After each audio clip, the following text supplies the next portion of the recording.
Rest? You feeling refreshed? Ready for another meaningful day of discussion and dialogue? Awesome. Yesterday was such a rich and thought-provoking day. We began by taking a deep look at equity in our schools and classrooms, what it truly means for us here in the Caribbean, and how it plays out every day in the lives of our students and you, our teachers. Our conversations helped us name some of those unwritten rules that often shape behavior and expectations in our classrooms. That is, things that can quietly influence our children's experience, belonging, and fairness. Teachers reflected on how these expectations affect boys and girls differently. Principals explored how leadership can foster inclusion, not just for students, but also for teachers. And our colleagues at the administrative level examined the broader messages that come from policies and national priorities. By the end of those sessions, one thing was absolutely clear. Equity is not just about rules and resources. It's about relationships. It's about how we treat one another, how we create a space for every child to succeed, and how we make sure every teacher feels valued and supported. In the afternoon, we went on even deeper as we worked through data on teacher morale, student experiences, and leadership perceptions. Those group discussions helped us map out some of the systems and patterns that influence our schools, what drives the challenges, and what consequences they have for both teaching and learning. I think many of us left those sessions with new insights into how the pieces connect and how change can start with awareness and collaboration. Today, we continue that journey of learning together. This morning's focus is on sense-making around the images data, looking at what the findings reveal, and asking the important questions. What's really happening here? What's causing it? And what can we do differently? Then this afternoon, we'll turn towards solutions and next steps as we come together in our country teams. That will be a chance for us to bring home the lessons from these past 2 days, to think about what we can apply within our own schools, our own districts, and our own ministries to advance equity and inclusion. Yesterday reminded us that transformation does not begin with grand speeches. It begins with honest conversations, with the courage to reflect, and with our shared commitment to do better for our students. As we go into today's sessions, let's keep that spirit, open minds, listening ears, and a willingness to learn from one another. Together, we can continue building schools where every learner, no matter who they are or where they come from, can reach their full potential. So let's begin day 2. Okay, ladies and gentlemen, first things first, I would just like to call on a few participants to give a bit of a reflection on the sessions we had yesterday. So we're going to begin first with, is it Jacqueline? Joycelyn? Okay.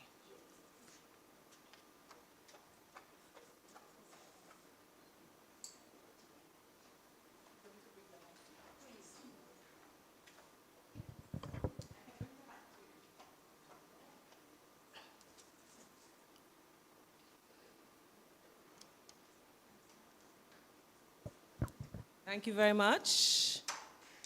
Pleasant good morning to everyone. Good morning. I hope those of you from outside of SVG woke up feeling blessed this morning. Yes. In this blessed land of ours. Yes. The point I really want to reflect on was actually touched by the chairperson this morning, and it one that means a lot to me.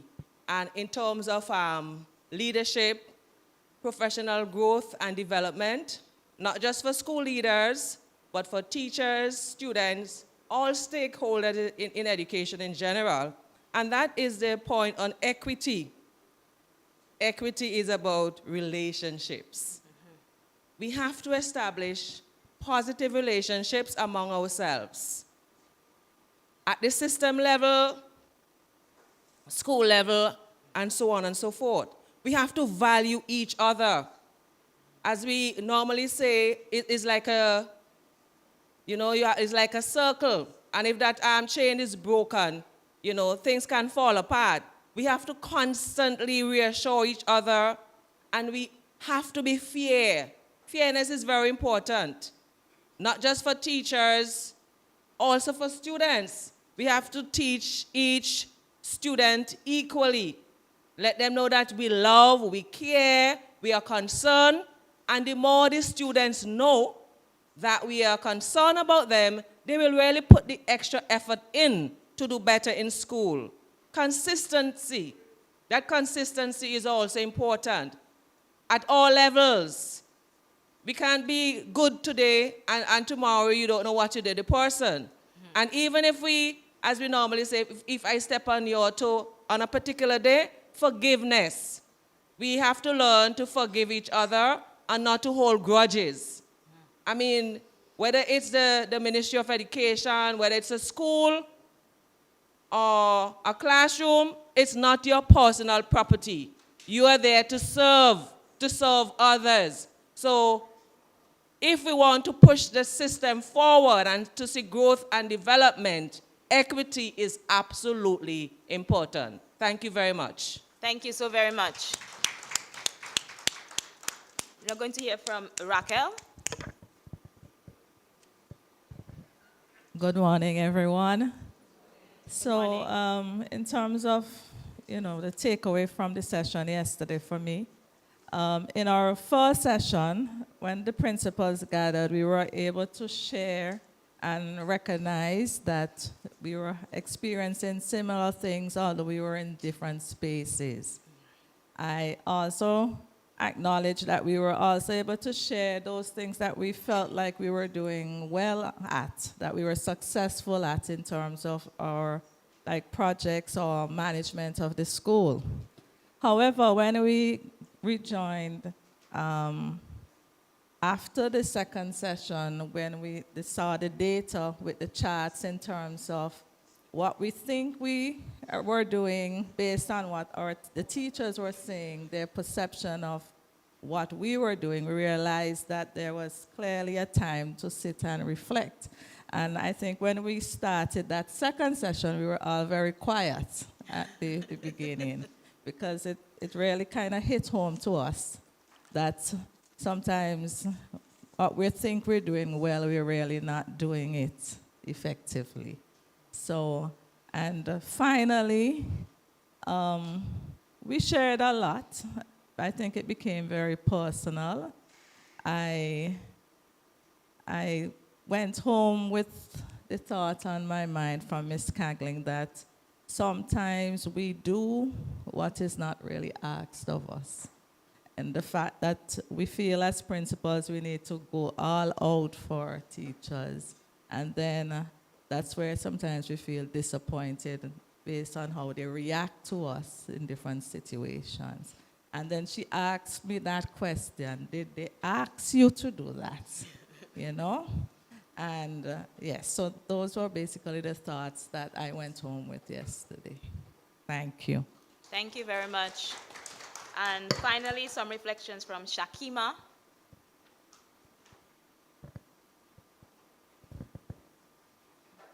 Good morning, everyone.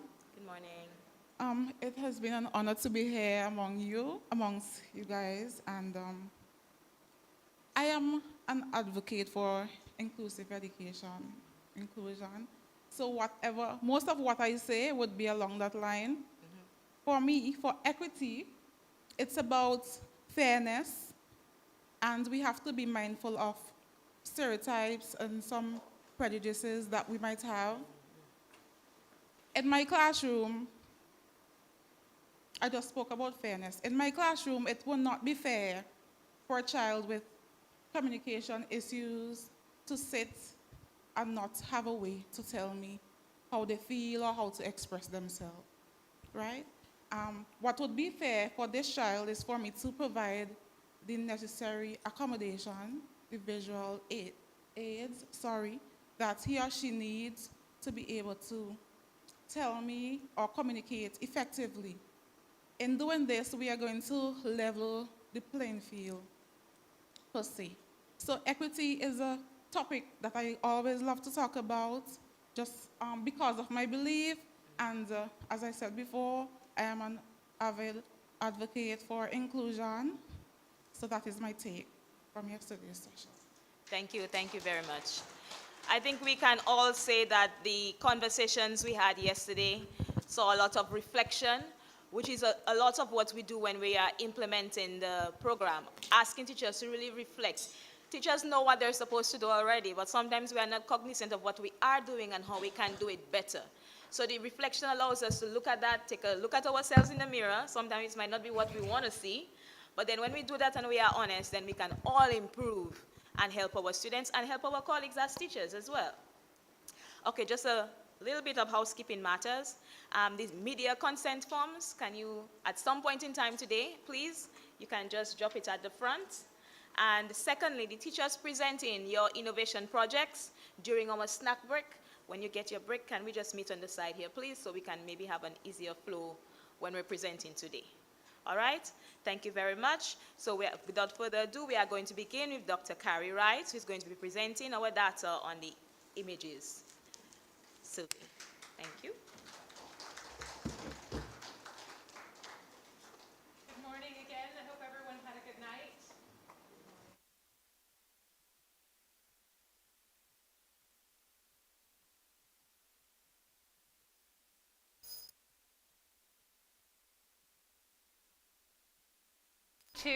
About gender equity survey, and it's a project that's been implemented for over the last 2 decades in over 60 countries, but there hadn't yet been an implementation in the Caribbean. It typically targets adults out in the community, so 20 to 65, and it targets men. And we're taking a slightly different take in the way that we're implementing the tool. So we are doing community data collection, but we're sampling both men and women in the community to understand their views about equity. And we made an adapted version of the survey that we distributed to secondary school students. So similar questions, but also we added more of a focus on education, and it will allow us to look at attitudes about equity across generations. But I have for you today, which I'm very excited about, some very fresh data, like 1-week-old data that we have from secondary school students. So we aim to have a sample well over 1,000 participants across our 3 countries. The sample data that we have, the very initial data is we have 229 responses. So it's just the start. We can't read too much into it at this early stage, but I think it points to some important things, and it will give us a sense about the kinds of information we can expect. Yesterday, I was able to give you more detailed information broken out by gender, by country, primary and secondary teachers. I'm not going to do that today because it's new and I don't want to divide it up into too many different groups. So we're just going to look at some of the big trends that we see coming across. So who are our secondary school students? We distributed the survey to Form 4 and Form 5 students. We can see that when it comes to money, we have some children in our schools who would say that money is very tight. So sometimes their family isn't able to buy food or pay their bills. As we would expect, the majority of the students fall in that middle area. And I've got to keep this quick or my battery's going to run out. And also, we know that there's lots of families, lots of children are raised in single-parent households, so we asked about the amount of time that they live with their biological father, and we can see that it's about less than 40% have lived with their biological father their entire life. We're interested in bullying and harassment and other kinds of things that might happen in the community or at school. So only 40% of the kids were able to say, when I say kids, I don't mean that in a derogatory way, I'm talking about secondary school students. Just over 40% were able to say that they had never been bullied, teased, or harassed. So that's a really big number on the other side of that. And about 30% of students admitted to to harassing or bullying others sometime in their life.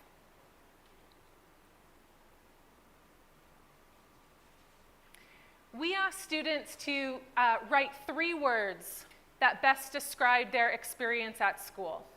So hard, challenging, important, fun, required, useful were common words. We also got boring, lonely.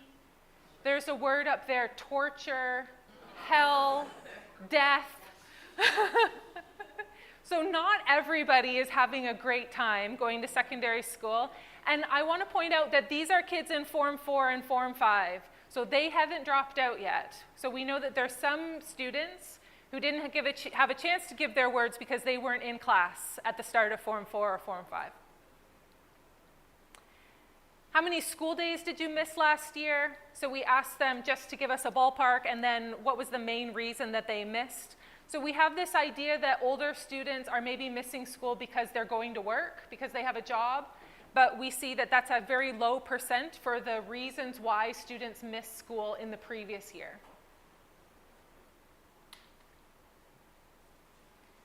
Most of the students who completed the survey plan to write the CSEC exams. That makes sense. These are Form 4 or 5 students. Most have pretty high ambitions for the level of education that they plan to complete. But I want to note out to you how many of the students expect to go abroad to study or work. So only 10% of students are very sure that they're going to be staying locally on the islands. Well, I would put the probably nots in that as well. So we have to think about what that means. So these are a generation of young people who have ambitions to study and have careers, but they don't plan to stay here. So that has implications for economic stability, right? We're going to breeze through, and then when you go into your groups, your facilitators will have the slides, and you can talk more deeply about things, okay? So we asked the students the same question from the grade 6 survey. Do you think boys and girls are treated differently by teachers in your school? And I was surprised at how closely the percentages align as far as the percent of students that say yes, sometimes, and no. Completely different cohort, completely different schools, grade 6 to secondary. The first set of comments are typical of those that say that the schools favor girls. But I want to note that this comment is about female teachers favoring boys. And the bottom comment is more general, saying that teachers have favorites. Some prefer girls, some prefer boys, but they have clear favorites. I'm not sure that all teachers think they're communicating that, but it's important to note that it's being perceived, and that's something that we have to pay attention to. So I'm going to put up on the screen 2 long comments. I'm doing this because when we have an open-ended response on a survey with young people, we're really happy if we get 3 words that connect. Like they just jot some things down, right? So if someone takes the time to write us a paragraph, I think it's important that we read the paragraph. And even though it might be only one person's view, it highlights some ideas that come up in other comments as well. So these are comments that are saying not differences between girls and boys, but difficulties between teachers and students in general. So I'm just going to give you some time.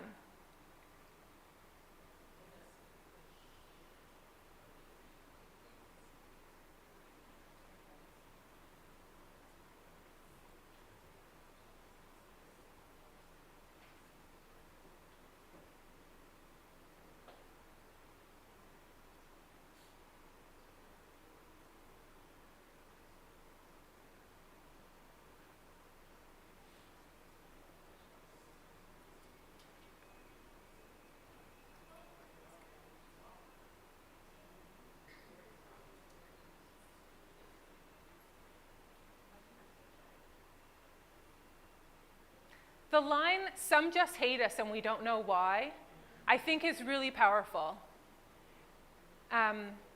Because that's a student not feeling welcomed or valued or as if they belong in that place. And you have to want to really, really finish school to stick that out for the number of years that you're there. So it could be a really uncomfortable place.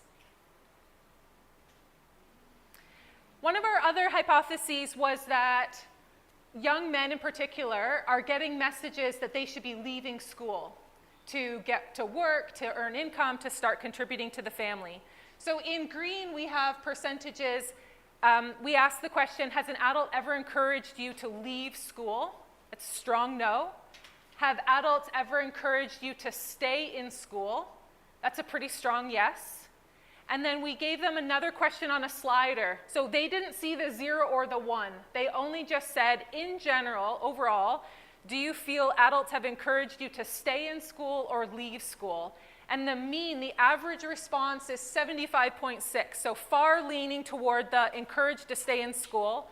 And then this bar is showing us where the majority of responses are. So the vast majority of responses to this question were above 50%. On the whole, youth would say adults in their world are encouraging them to stay in school, which is very positive. Over 3/4 of the youth already had strong ideas about what they wanted to do after school. We asked them to choose the sector or the field that best matched their career goals. A lot of business. There was only one person who chose education, I'm sorry.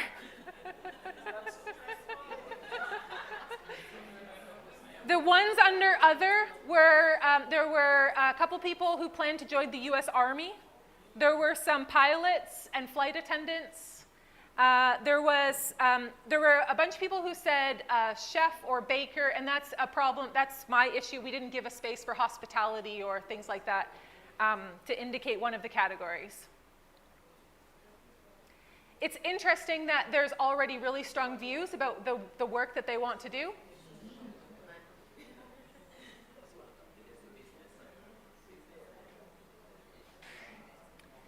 We also asked if they perceived any barriers to going into their preferred field of work.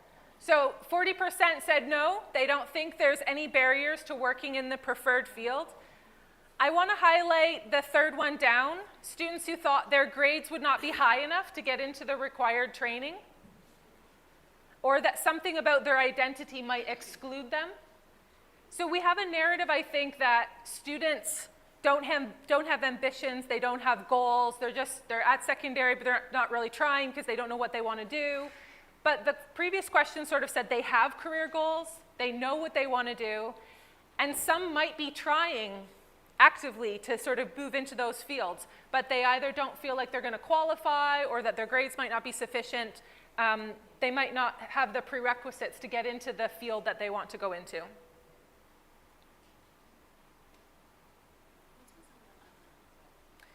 We didn't ask that one, actually, in that instance. So 2 more.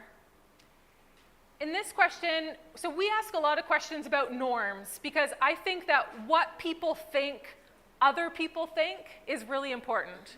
So in this question, we asked, do students face any of these kinds of issues? So in the first line, 36.7% of respondents said young women face the challenge of using drugs and alcohol. 65% of the respondents said young men face the challenge of using drugs and alcohol. So that's how we read it. So if we look down, we can see 47% of respondents thought that young women faced unwanted sexual encounters. Young men experienced more challenges about not being able to complete school. Young men also face more challenges potentially around getting into gangs and crime. Look at the very bottom. We have a thought that mental health is an issue that young women are facing. But from this, it seems that it's a challenge that is believed to be experienced by both young men and young women.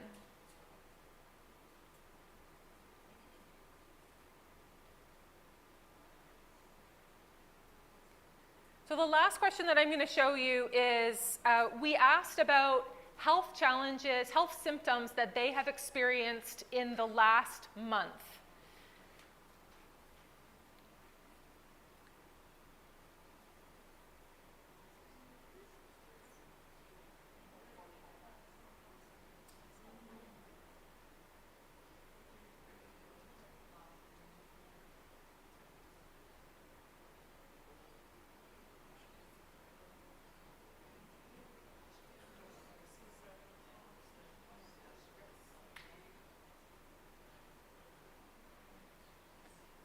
If we think back to Angel's conversation, start of yesterday, about what it feels like.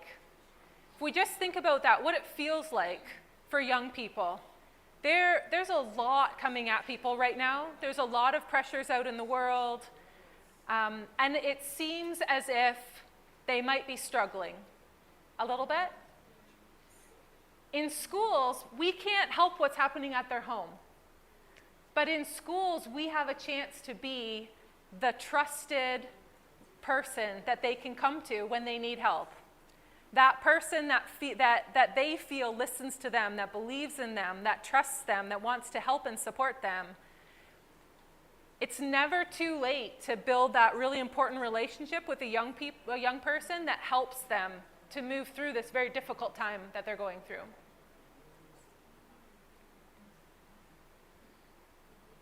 So I'm excited to say this is only just the high-level snapshot of the data that we've collected from secondary school students.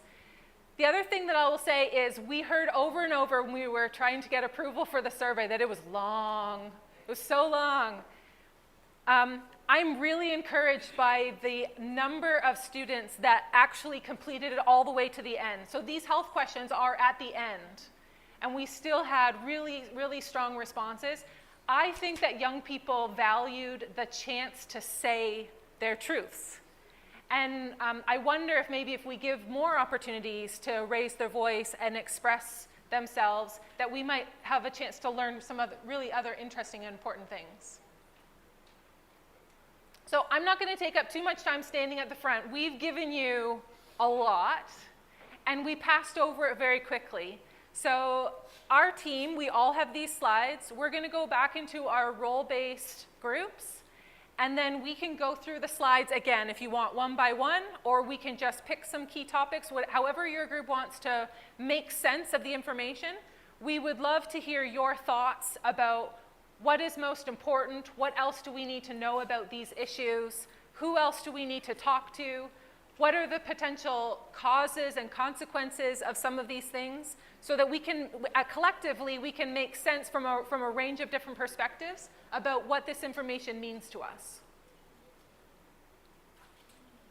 So I'm ahead of schedule for once, but we're going to go to our groups to allow time for small group discussions. Thank you very much, Carrie. I don't know about you all, but the numbers on the screen, especially the last slide, I was a little bit emotional actually. When I saw it, I felt a little bit sad. I'm imagining a young person responding to that and actually selecting that I'm wondering, what was going through that child's mind at the time when they made that selection?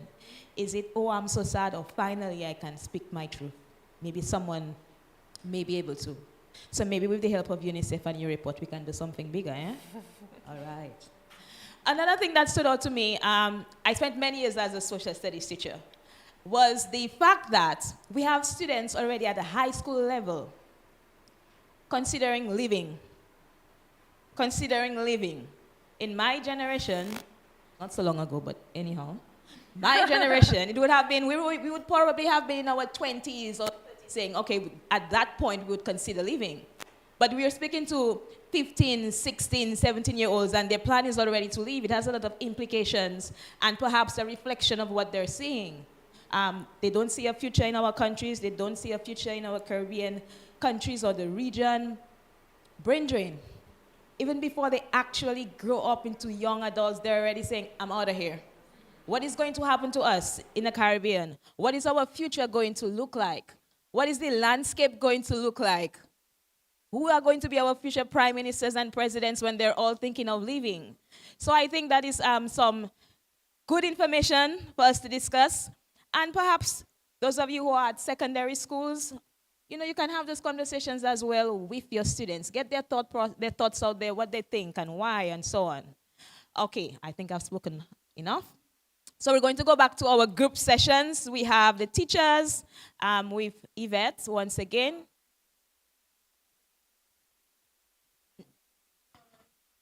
Okay. Yvette, you have your teachers once again, and you're going to your same space. Angel will be here with our principals, and Carrie will be here with our admins.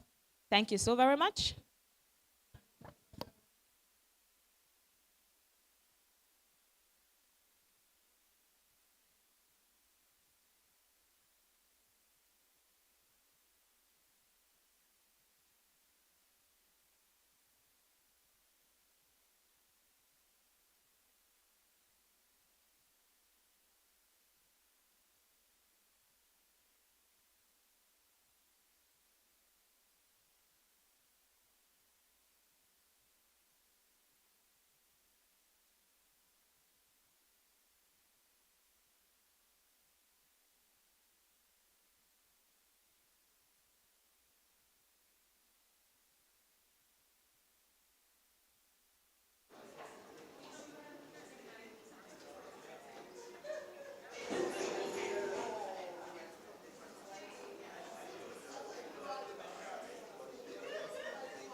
This side.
that be okay? Because that seems more clear. Because, for instance, with students who are given scholarships, so they have to return. Okay. They may No, that's great feedback. We the can start with period, the data. right, that they are out, but they have to return. They have to return.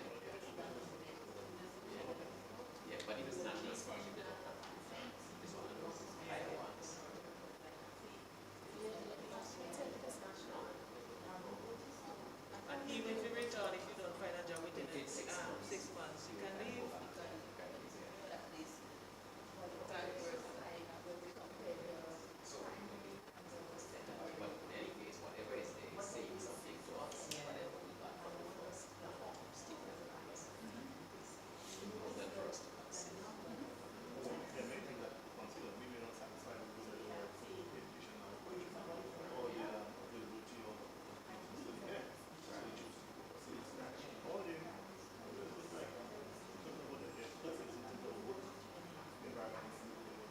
the university choices. Maybe the packages are not attractive enough. There are better incentives out there. You get housing, you get this, you get that, and you get these things that can go. If you're an expat, there's so much that you can get.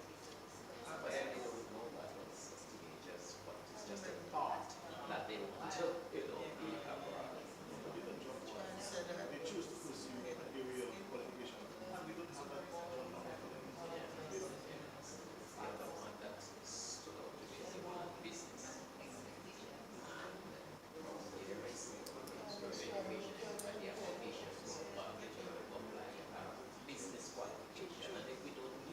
Yeah. Each year, principals will suffer needs for staffing. There's never been a case where anybody said, I want a business to do. That means we have more than sufficient And in the system already. education there, you said one also? So I'm just thinking, what are we doing, not doing right? Right, So right. they want to be. I am thinking perhaps they need, as they get older, you need to have more sessions with, let's say, guidance counselors and know about the priority areas of the country. Because, I mean, and the thing about it, persons select areas that are not priorities. When they come back, it's difficult to find a job. And sometimes they do get the jobs, and persons who study for the area do not get the job.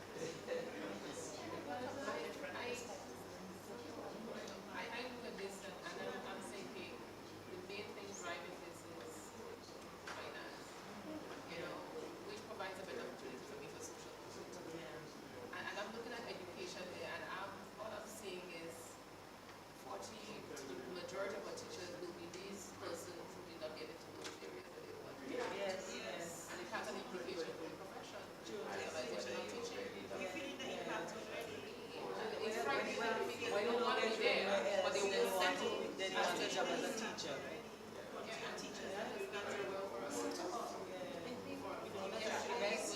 Speaking to selling education and selling that profession a bit more.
many of them are becoming ambitious and learning from the adults, see the importance of being an entrepreneur. We focus on Tibet and those things, and their eyes are really changing perception and so on. grants and some So given grants to start we had initiatives and so nationally to support small businesses and things like that. So they are seeing the strain on working with in a system. You understand? Yesterday you were complaining My about second son is that they simply didn't want to know the sciences. And so he chose the business, but he did nothing with it after that. Mechanical engineering. So that's an easy subject. So that's Yes, easy. I just Is didn't this- want is to this do same that, with teaching? so I just wanted to. I remember you were complaining yesterday about the salary. Yes. You understand? And what in the system. So But they say the solution to government too. Government is the second to last. They don't want to. I don't know what's happening in the other island, but I know like in St. Vincent, it's the same principle. When teachers are going out to study, it's about selecting an easy area, what they conceive to be easy. So we'll have the majority of them maybe choosing social work, psychology. So many of them in that field, whereas we need more persons in like content areas in the sciences and so forth. But they just decide social work, psychology, yes. Well, that's the most popular. I choose them, my adjective is incorrect, but so many of them go into that field. But I say, well, it must be easy. I don't Easier think to it's pass. easy. I don't think it's because it's easy. I think it's because of the behavioral issues that we For me, my first degree is in psychology. I started teaching first. But I decided to focus on psychology, education psychology, because of the issues that I saw in school, primary school. I started teaching at 17. But that's education psychology. What you're talking about general psychology. But still, no, your first degree in psychology is usually a general, that's not true. It's usually a general course, and then you would specialize in whatever other area. And it's not that you cannot do anything different, it's where you focus. Okay? I mean, my opinion. Yeah, but we just have a lot of our teachers. Yes, we have like But context ask and why. perspectives are different. Ask why, We because have a whole lot of them. we have a number of And they don't hand them to strange them. Yeah. So why? Exactly. counseling is not psychology. No. I'm not saying counseling psychology. I'm simply saying that generally you would ask them when they come back with a psychology to go into counseling. But they don't want to be. And I'm not saying that counseling is psychology. That's not what I'm saying. And it's so strange because I believe that's an area where They just want to have a degree and get the raise a salary, and that's it. In our case, that's it. For us, I don't see it that way, especially now as we're introducing the psychosocial aspect to our reform, because we have a lot of behavioral issues. And teachers, just the teacher training, they're not equipped to handle it. So I think that is one of the reasons why teachers are saying, okay, if I want to stay in this professional area, I need to be equipped to handle it. You know? And what program guidance is offering. So youth work. Youth work, a lot of them sometimes social work, and so they want to oversee. So they do those two. They will obviously get appointed as a graduate teacher. It's not that they get right. They don't feel content. similarly when we offer the franchise bachelor development program to several countries, the government will choose the specializations they want to offer and sponsor. So they might choose language arts, mathematics, special needs, and they offer it, and everybody comes and they choose to pick it out of the bill. So they end up with a degree in it, but it's not necessarily an interest. It's just that's what's available and sponsored. Because we have some teachers who did the special ed and we asked them to go to the school and do this. They said no. But 50 was mistake in that special ed. Yes. And then some of them did not want to. One job, but we have to They sit together. They just said they So they don't want to move into this. They don't want to. No, but they want a degree to raise the Yes, salary. the salary. It's just In so our it's case, about them. once you get the degree, you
Right?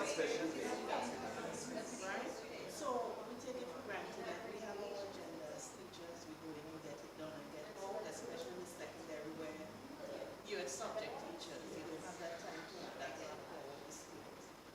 But many things are happening that we miss because they don't have the opportunity at school to express themselves and to see what matters. With the same in teacher education, you'll be surprised how many students I didn't realize there's such high level of competence among student teachers. I mean, at the school, even some people don't know this one, they even have to find out the student faculty. When I was more, the student teacher here is this high level of competence. Because teachers in the school, yeah, largely pre-service. It's just like on the legal side too. It's more expensive because you have more taxi service than regular public transportation. So even in Tibet students, when they do start off okay, but along the way they can't afford to go to school 5 days per week because they have to pay every day. Cost of transportation. Yes. They have the interest in school, yes, but they cannot afford to go every day because the income is not there. Listening to the students is important. That's why we need psychologists. Yes. I want to say what you just said about the students feeling pressure. I want at the secondary level, I want to throw in something that we may not consider. And it came to me a little bit more clearly because my daughter is preparing for CXC. And she is in one of the top secondary schools in Barbados. And one of the things that we're talking about, even at CSEC levels and those at the level. And even at the ministers' meeting 2 weeks ago, they did not CXC subjects as students are doing now. From 7 to 8 to 20 to 27. And the aim of it for the students is not just competition, it's opportunity. But it's back to the social mobility. They want to get a national scholarship. And the few national scholarships we have available are required, you are identifying the top student who have the most CXCs. So the last one being 15 or 20, it means if I want to get it, I know I have to go for 21 or 22. And that is absolutely done. It's very across country, but mostly it's the most subjects. Even the regional prizes from CSEC. It's true. Go for most subjects and most ones. Once you do it well, and if you want to write 14, you get signed up for the 14. Not all CSEC combined with You want to do 20, you get signed up. Together with that. And that brings us back to our policies. What messages are we sending? Because the top school in Barbados, I realized, because I came from Grenada, where the students were doing 15, 20. You know, I mean, in my year, we didn't have to do all of that, but they've been climbing. I did 8.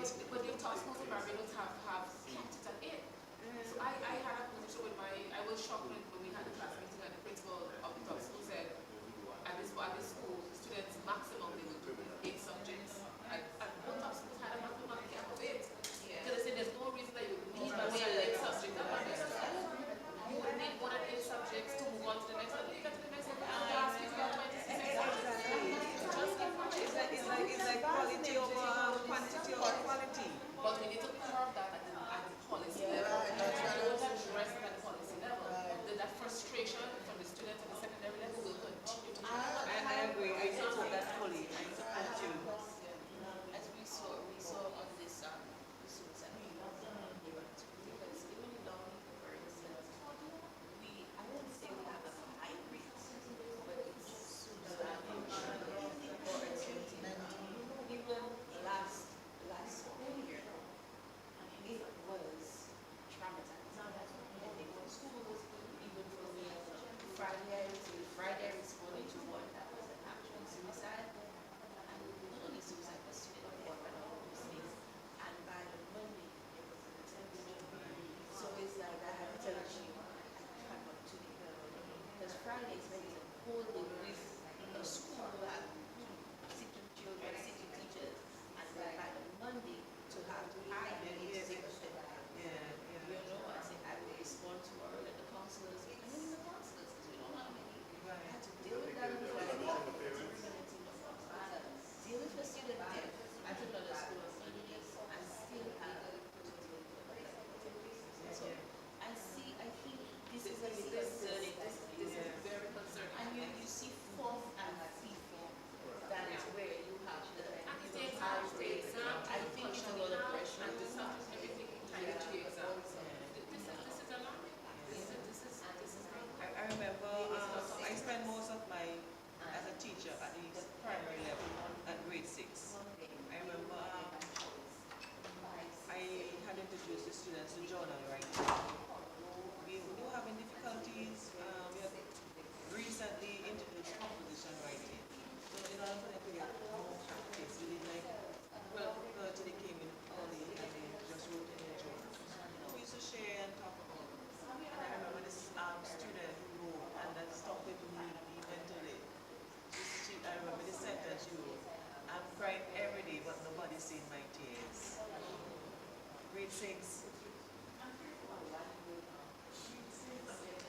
My first son said the best thing. My first son said the best thing. Well, like they say, unless national awards, you have to reach down. Because I think the public school is so really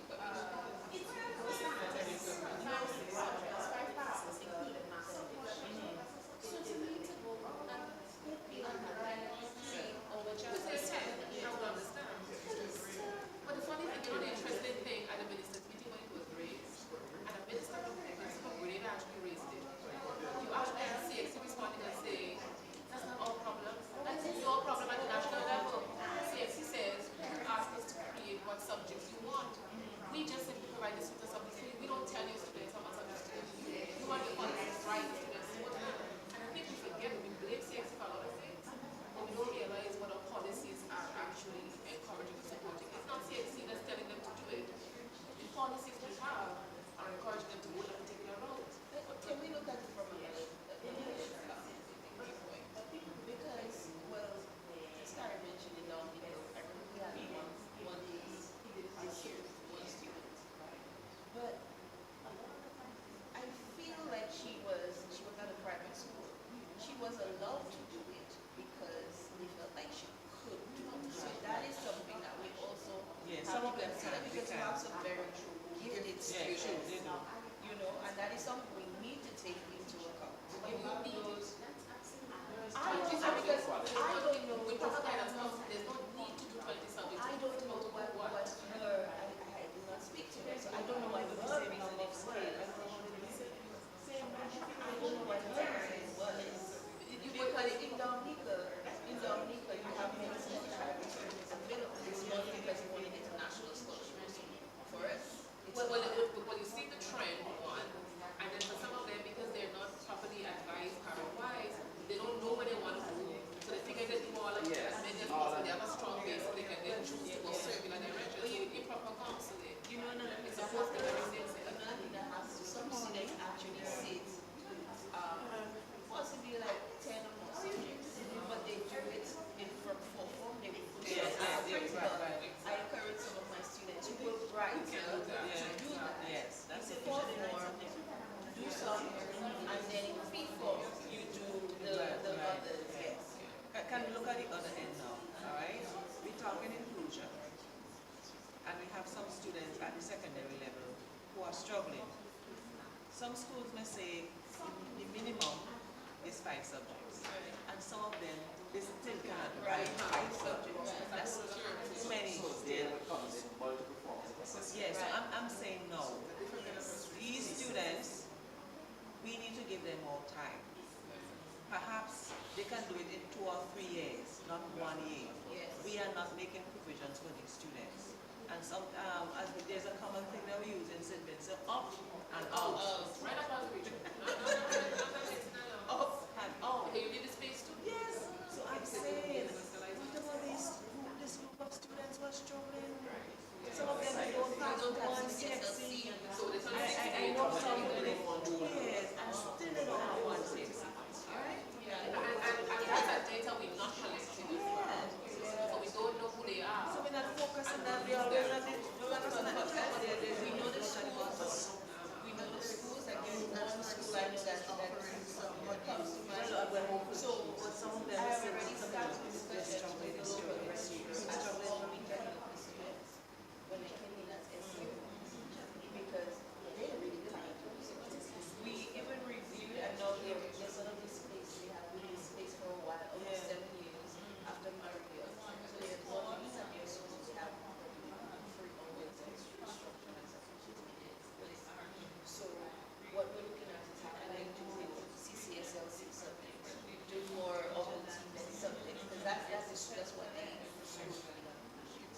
And in some areas, what we do is we give them certificates, because most times you find them really interested in working to mechanics and those things. Refrigeration, which is not offered at CCSLC level.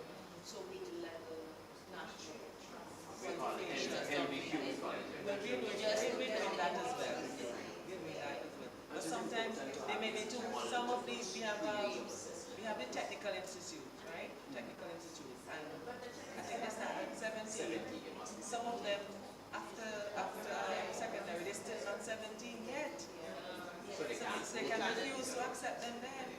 But at 16, they will leave secondary school. You can leave. So there's a gap there. So they with don't the know where to go. So I'm saying we lose them in that. Is there any way that you could look at the technical institutes to, you know how some colleges have always like a pre-college program? Okay, so some kind of bridging that would allow that. Because my concern too is that we have this kind of dichotomy in our minds where, oh, well, they can't handle academics, so put them in trades.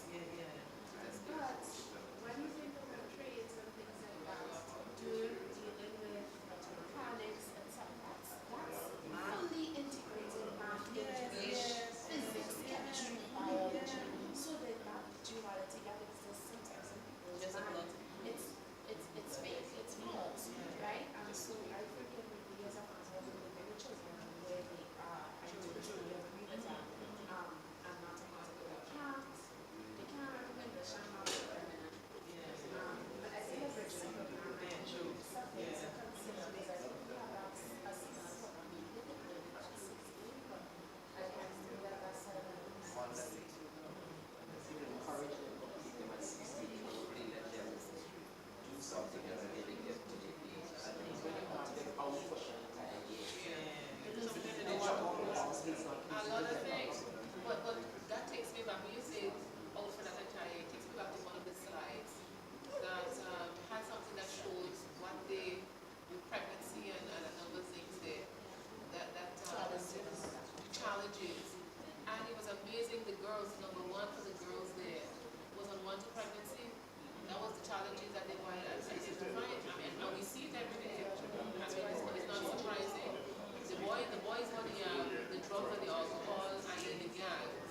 Exactly what we see in the society around us. As the nature like the boys and the girls. I mean, it's So you said that this is a question you ask teenagers, what are you perceiving are the challenges? Do adolescent girls and boys face these challenges in your community? Do you think, because when you're describing it, you spoke about, I think in psychology we call it pluralistic ignorance, where you believe that something about everybody else, but when you ask each of the individuals, it's not true. So for example, if you ask a teenager whether things are happening, they say yes. But when you ask each teenager, it's not really prominent, right? So I was curious, when you go to more ask them specifically, do youth face this issue? We have some of that data, yes. Well, and on the next slide, we asked if you had had symptoms of depression and suicidal thoughts in the last month, right? So that supports the numbers that are there.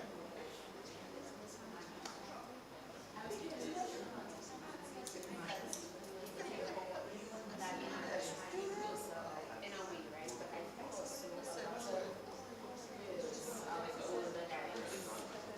Girls maybe feel more, there may be a perception of greater accountability for the girls with their pregnancy. But I think also what happens from my experience when I was working with some organizations with teenage students, when they try to take the data on fathers, typically fathers of the same age as the children.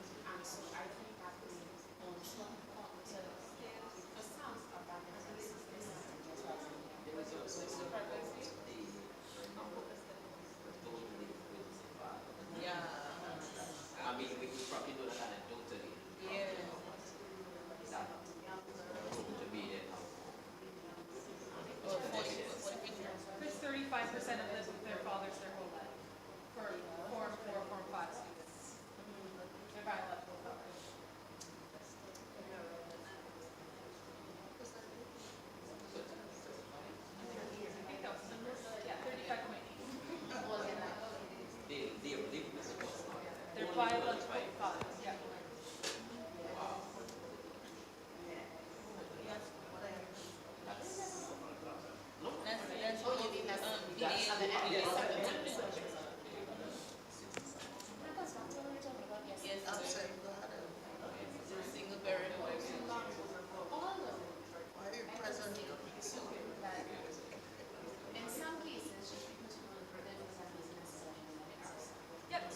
another question about if you have a good relationship, and then who was the strongest male role model in your life. So we have those questions too. No, not necessarily.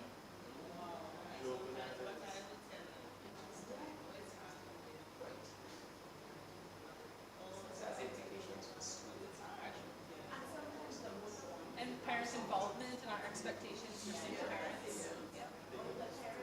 But most of the first school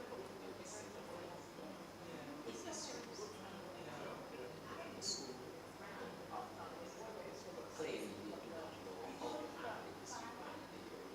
in defense of the child. So they are actually helping to propel the problem. My thinking they do that. So sometimes you just have to feel sorry that because you realize there's the father is absent or the friends or something like that. But you know that they're unable to deal with this. Especially the males, the mothers and the Yes, males. yes, yes. I see a lot of that too. I see a lot of students who come in and we have to refer, to the counselors. They're males and they're single parents with the mothers.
Counselors who take on that role of pastoral care and teaching mental health.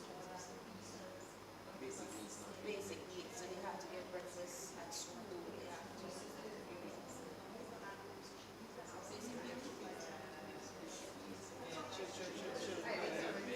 Schools should have like a breakfast program. Whether or not the children, the secondaries know. We have a lunch program and the primary, but the secondary, so then the pastoral care program, which is really meant for just a small number of students, but then at some of the larger schools. We have some business places here who sponsor breakfast at the second. That's what she suggested. Yeah. And at some of the private schools, we have to give them breakfast as well. Well, we can put special programs in place at the primary school because they don't have lunch break. So they'll just give them a little extra something. But the secondary school, because they get that one, we don't have a lunch break. Secondary schools end at 1. That's what I discovered. That's what it's So what do they do in the afternoon? they do their clubs and other things, but school ends officially. I like that. So the teachers go home. You can go home at 1 o'clock. Teachers. Saturday. But we start at 8:30, but we go to Unless they have like professional development. I like that. That's what it's been. That's what it's been. So legally, that's what they have. Secondary school. But most children the school, so that's part of the reform to ensure that those things are actually fixed. But before schools would take it on, but now we are ensuring that Bishop College, Dr. James, Bishop College, Georgetown was like that for years. That's how Bishop College operated. Georgetown, 1 o'clock. they don't have lunch and break. but secondary.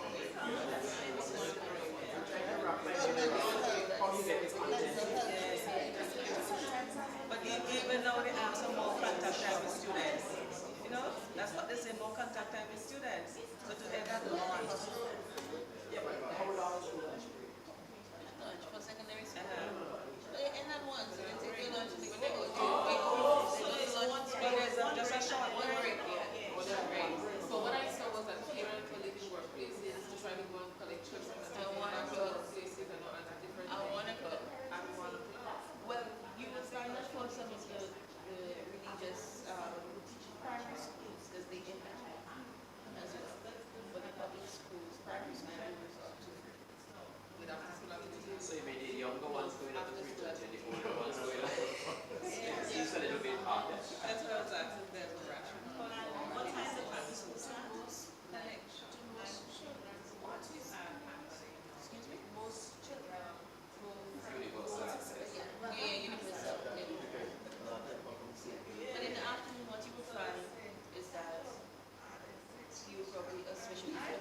striking us that are the priorities to respond to in order to improve the mental health, the well-being, and the academic outcomes?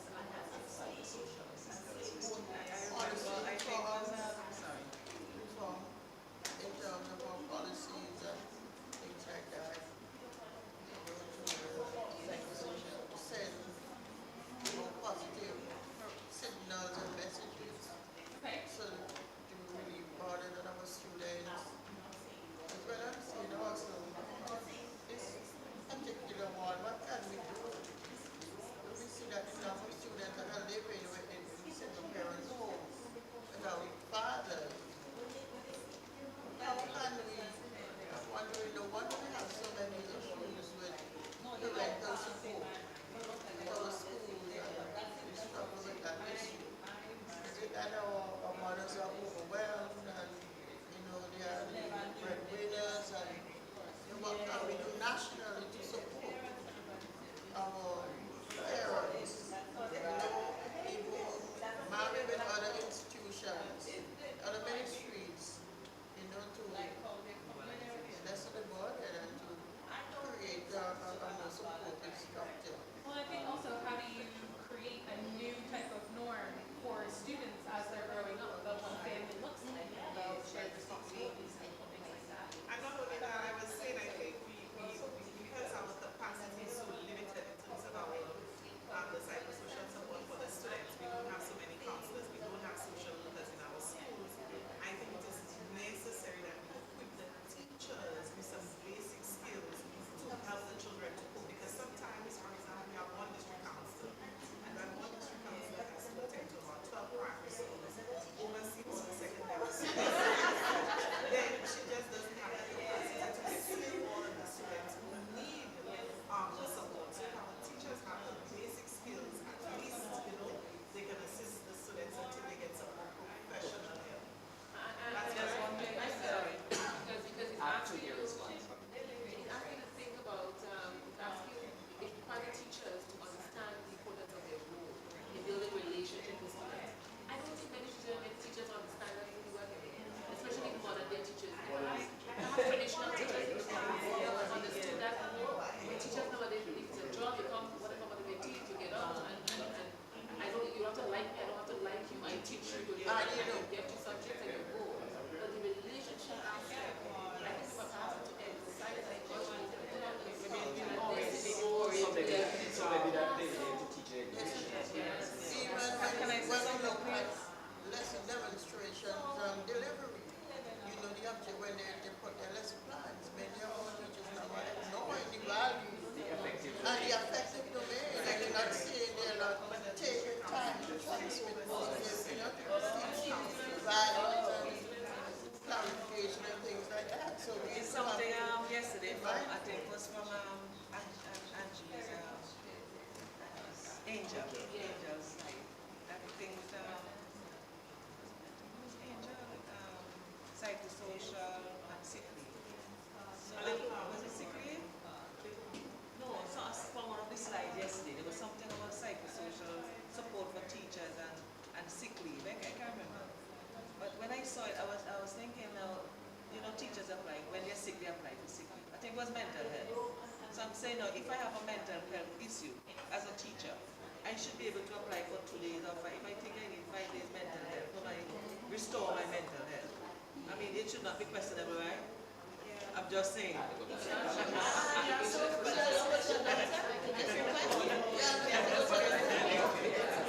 After 2 days, Anyway, listen, excuse me getting it? We are getting it. When teachers, yes, we are getting it. Even when we apply for long leave, it's a mental health issue. yes, that's the phrase. And I don't think you should underrate it. I mean, teachers are having serious mental health issues. If the teacher is not mentally well, how can he or she deliver? But I don't know that we need to go that far. So one of the things that we've discussed previously is the younger teachers, if that's who you're pulling out, have come through this system. They may not also have the personal, social, emotional capacity to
one is thinking about the well-being of the teachers, Even those so of we them really have to. in my district, we have dealt with them because they had to leave their homes destroyed, but had to go to school to teach.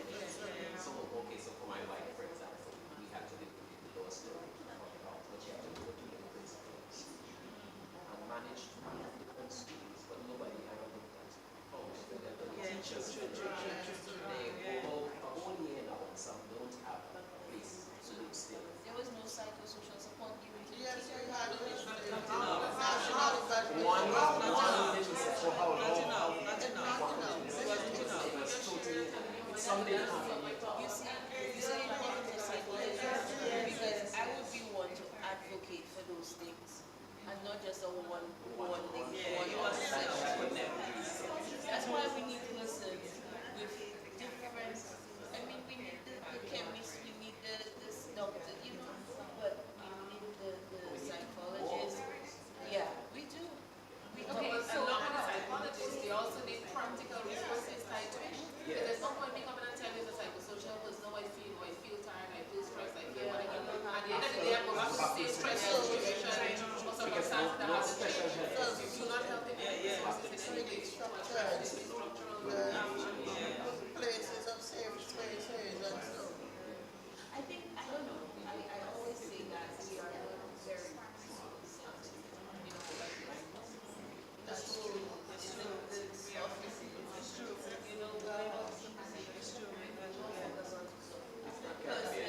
It's not our nature to we do the job, we focus on policy, we focus on procedures, and that's what we do. We have to change that, yes, because, I mean, I have had situations with teachers who go into mental health, and I remember in one case, we could not have the teacher institutionalized. We were filming the medicals, and when she was ready to return, we had to say no, because the school that she was at may not be the best place to send to, because one, everybody knows they're going to have a stigma. You have to put a put her at a new location. Let's consider what you have. And then I realized that even though we have a very good relationship, just chipping. And sometimes they have those situations. It's not because of anything they per se, but family crisis. So just sometimes where you live and where you have to get to, the logistics of it all. So you have to take those things into consideration. And the simplest solution for her was to join it. What steps can we take at this level, the ministry, because it's a largely hierarchical system, right? So you interact more directly with other education officers and principals, and sometimes teachers, but principals interact with our educators. What can the ministry do to start that positive set of relationships? So how can you listen to and support your principals and create that culture with them that they listen to and support their teachers?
one.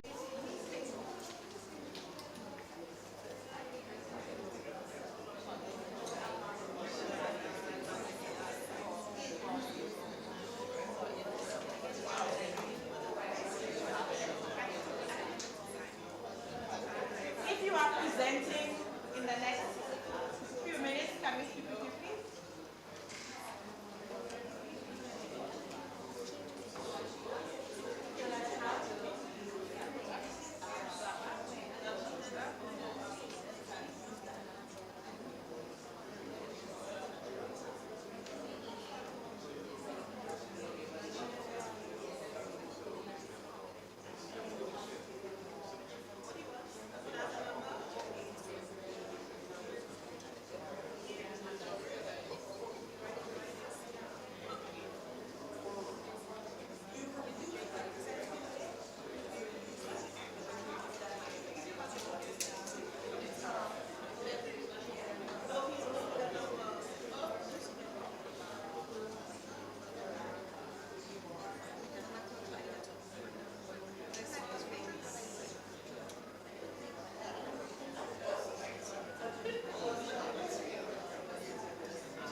Yes.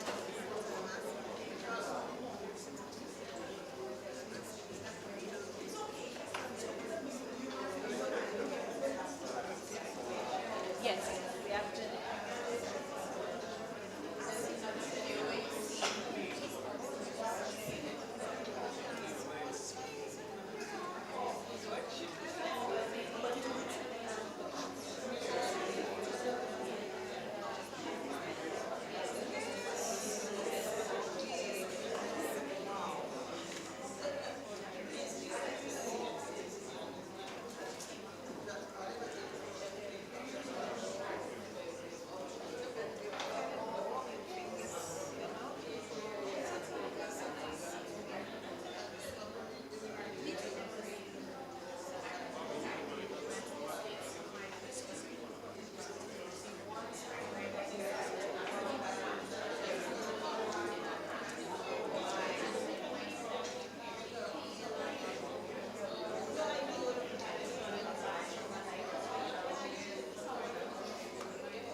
Behind the boss, yeah, man.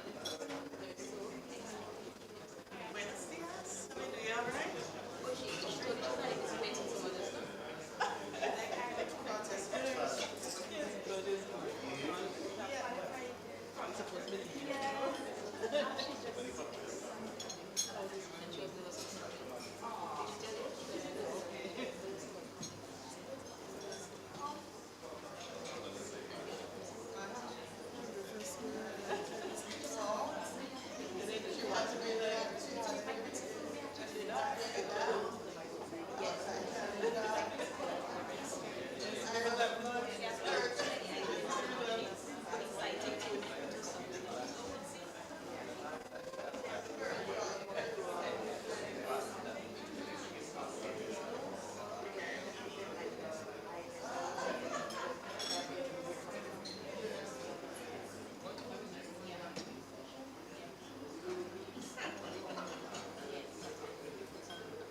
I didn't go.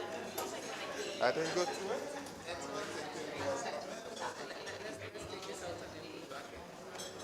Honestly, starting.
Good morning once again, everyone.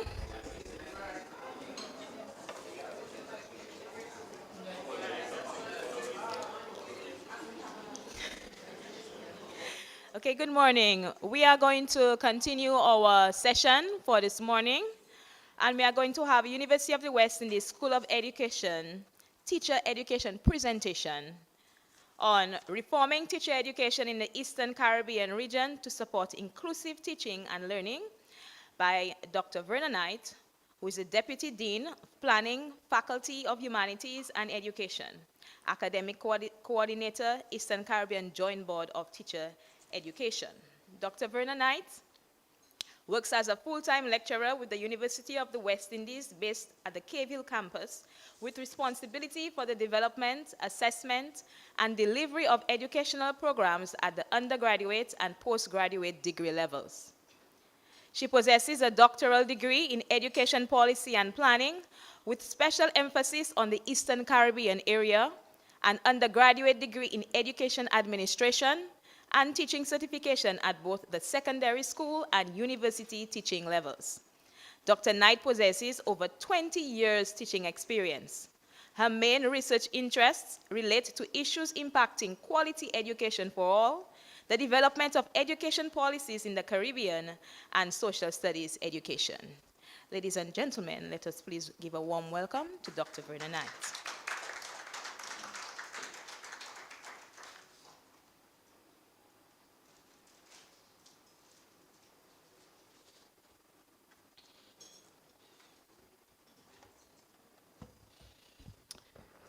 Good morning, colleagues. And I want to say thank you to Angel for the invitation to be part of this engagement of this community of scholars and workers within the Ministry of Education, across schools, across different organizations, as we look at the situation surrounding our students and how best we can support them and their learning. As our chair indicated, I am Dr. Verna Knight, and I work with the UWI Cave Hill campus, and among all of the various roles I serve at the university, one of the key ones which brings me here this morning is that of academic coordinator for the Eastern Caribbean Joint Board of Teacher Education. And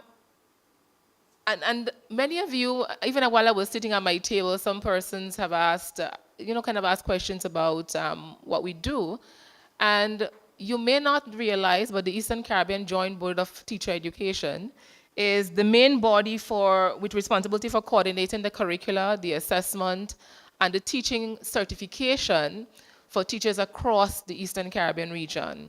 And this includes many of your own teacher training institutions.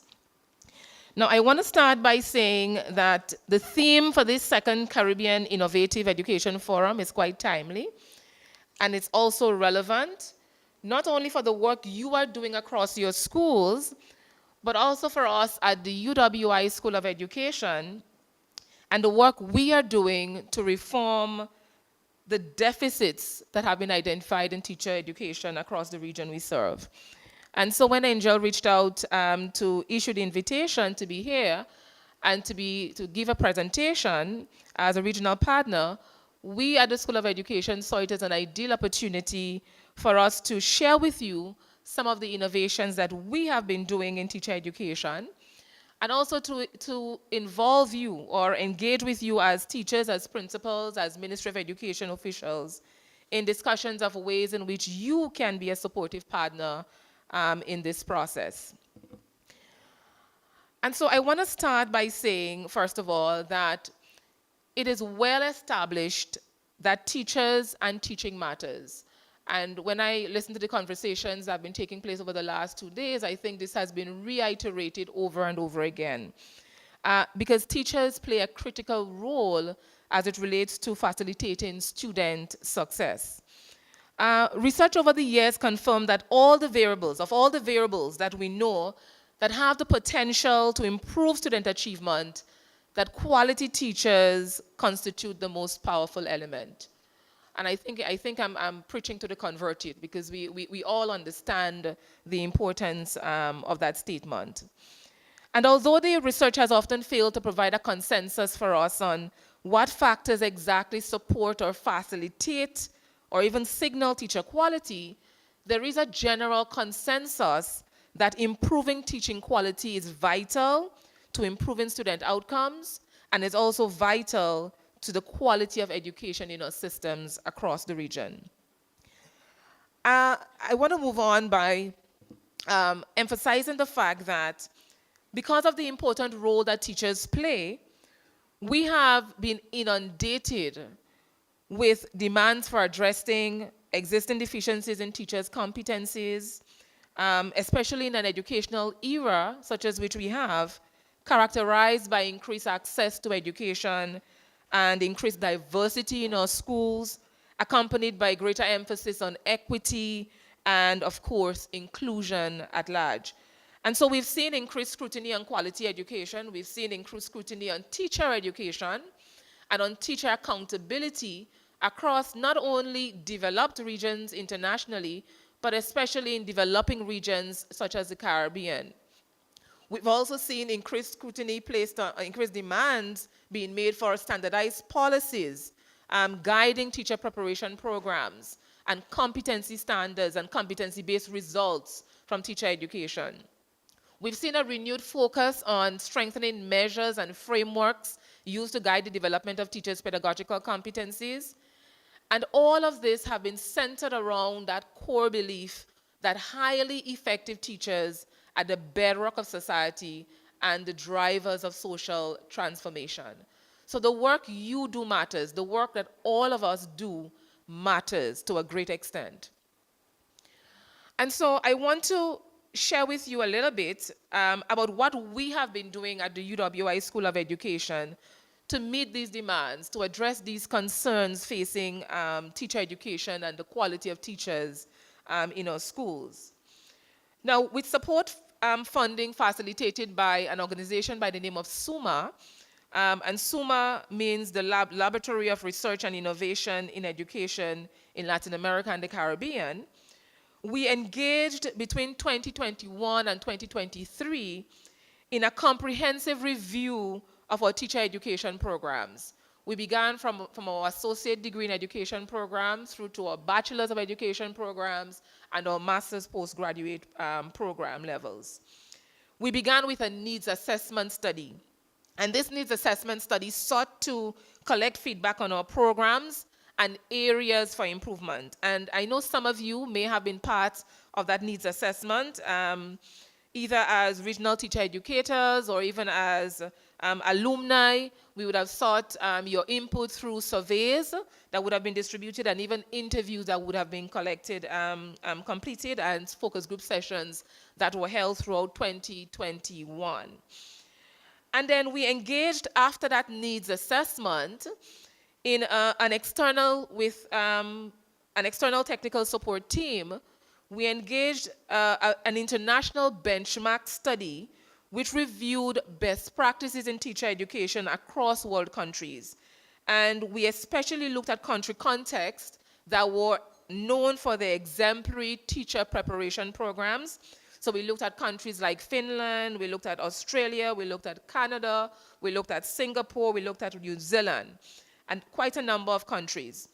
And the results were then used to guide the development of a new competency framework and teacher training ADE primary education program, for which implementation has already started in 2 of our OECS countries, Antigua and Barbuda and St. Kitts and Nevis, and will begin in 3 more countries in the next academic year, Dominica, Grenada, and St. Vincent and the Grenadines.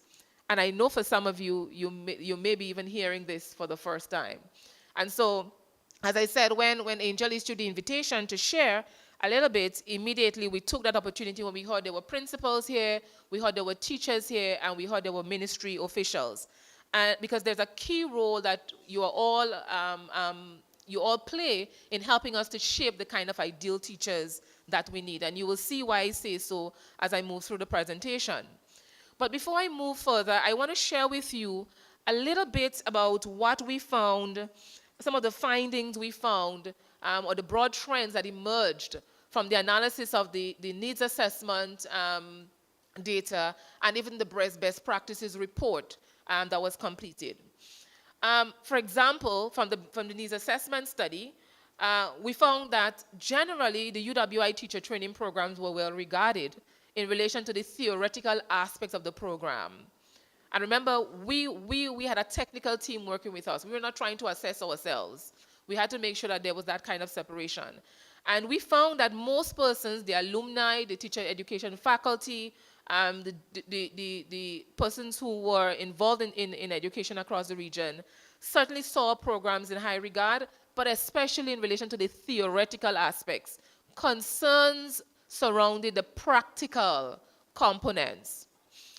The results also show that there were demands especially for more practical and relevant knowledge that was applicable to actual schools in the Caribbean. So they wanted the findings to be more contextual based, highlighting the realities of Caribbean schools for teachers to be better prepared for that reality. There was an increasing demand for adapting teaching pedagogies for diverse classrooms. So we had a lot of persons making indications about the need for differentiated instruction to be undergirding our teacher training programs and the building of those skill sets. Of course, there's the stronger role for ICT, content and skills as part of our training, the establishment of a more effective practicum as core to the program, and of course, they highlighted the role of the key role of research in teacher education. And as I looked at the excellent action research projects that you've been engaged in, along with through the Education Innovation Program, I certainly commend it, because this is what we want to begin to encourage in our schools. Teachers who feel free and who feel empowered to try new things at the school level, to come up with innovative and indigenous solutions to the problems faced in our classrooms. And then the benchmark study revealed a number of things as well, some of them which were reflective of what you were saying from the needs assessment. So for example, the benchmark study indicated or highlighted the fact that there was a very key importance or need for incorporating effective pedagogical practices like metacognition and positive and corrective feedback and collaboration and socio-emotional learning in our teacher training curriculum. It highlighted the importance of an extended and an iterative practicum that not just emphasizes theory at the beginning and then a limited practicum at the end, but which connects theory and practice throughout the duration of the training program. And we found that to be positively related to teacher effectiveness. And then again, of course, the research was highlighting the key place that universities across the international context are seeing as it relates to research in teacher education. And so the next question we engaged in was, the next step we took was engaging in a re-examination of our teacher competency framework. And we started with the key question, what type of teacher are we looking for? Not just for Britain or for Australia or for Finland, but what type of teacher are we looking for the Caribbean region? What should a competent teacher know and be able to do? What are the skills which a competent teacher should have in regards to being able to engage all students with the content being taught? How can a teacher education program make sure that a teacher is prepared to face the challenges of today's classroom, not just yesterday's classroom? And so we guided by national and regional and international policies, we identified a few early guiding principles. And one of the first of those principles was that we needed to prepare teachers for student-centered teaching. And you may say, well, we've been talking this game for a very long time. But perhaps it took a while to get down to the actual implementation stage where we're actually integrating it through the curriculum. The accumulated knowledge in the last decade suggests that there's been a radical change from this whole notion of teaching as talking and learning as listening to a more student-centered kind of approach. To develop students with all of those skills, our teachers need to have more than just knowledge to cover the curriculum. They need to know how to create a learning environment in which students are at the center of the process, engaging with the content in an active way, and building a repertoire that can be accessed when they face a problem, and developing, of course, metacognitive skills that transform them as lifelong learners. We also found that another guiding principle was the importance of preparing teachers for social justice-oriented teaching. And undergirding that is the whole notion of the inclusive education, and responding to the inclusive educational climate that we are now called to teach and to work in. And so together with preparing teachers for being student-centered, high-quality teacher education programs are required to focus on preparing them to promote social justice. And when we talk about promoting social justice, we mean enabling them or equipping them to make sure all students have access to the curriculum, and that disadvantaged students receive attention and resources that they need in order to help them with understanding. And that's not just a commitment or a will to change, but it requires actually equipping teachers with the tools they need to address diverse student needs. Also, preparing prospective teachers for social justice teaching also requires developing an understanding of diversity. Do we really understand what it means, what we mean when we say we are responding to diversity in the classroom?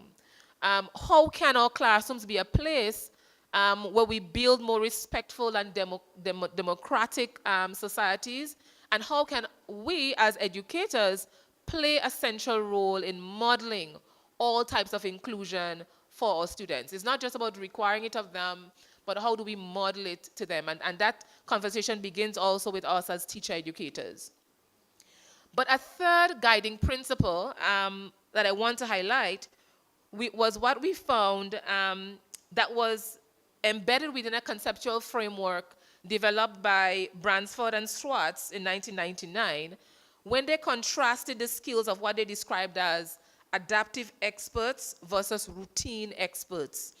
And they identified this notion of adaptive experts as better suited for 21st century workplace. And this conceptual framework we saw has been one that has been, it's been increasingly re-examined and applied with greater frequency in teacher education.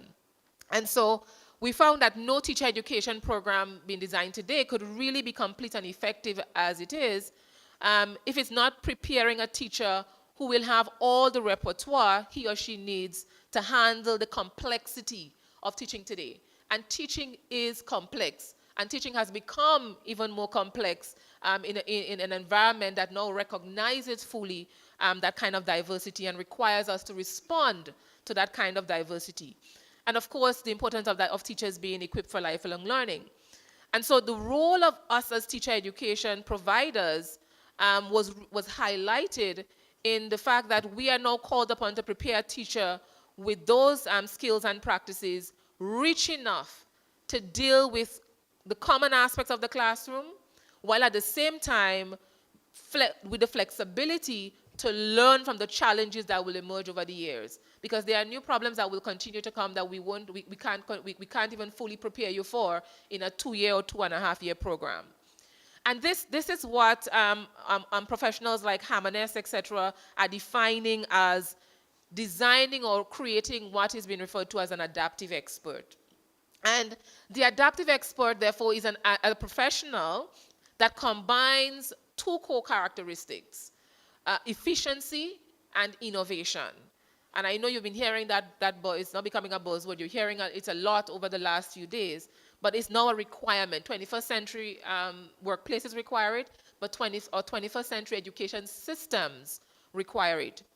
Hamaness says, and I'll quote, "In teaching, these dimensions might reflect a teacher's ability to efficiently and effectively use a specific classroom technique, such as reciprocal teaching conducted in small group for reading. On the other hand, and then her ability to develop a set of new strategies for a recently enrolled new English language learner for whom the existing routines are not enabling success."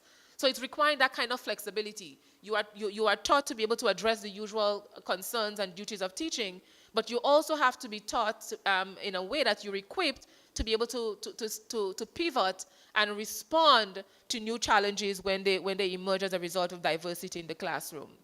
So teachers that are adaptive experts, we have find, they free up the cognitive load of dealing with more routine and common situations by applying their rich repertoire to their actions, and they use the released energy to focus on new challenges, to learn from their practice, to look for new resources that will support their students. But of course, you are understanding that it's calling for a different mindset, a different kind of thinking about the work we do as teachers and the way we train our teachers in our school systems. And so adaptive experts necessarily have to be lifelong learners. It means the conceptualization we have of teacher education as simply training for 2 years and that's it, I'm certified, I moved up a pay grade and that's it. That cannot be the kind of conceptualization we have of teaching and teacher education today and professional development today. We have to consider ourselves as lifelong learners and as researchers of our own practices. We can't just depend on international researchers to come in and just do the research for us and tell us what has been found and tell us what we should do. But this notion of engaged in action research, which is why this innovative lab is so important, that notion of being able to become empowered, to be able to delve into your own classroom, come up with your own innovative solutions, trying them out, sharing best practices in these kind of dialogues, forums, communities of practices. All of this is important in building that kind of adaptive expert. You are becoming adaptive experts through these various processes.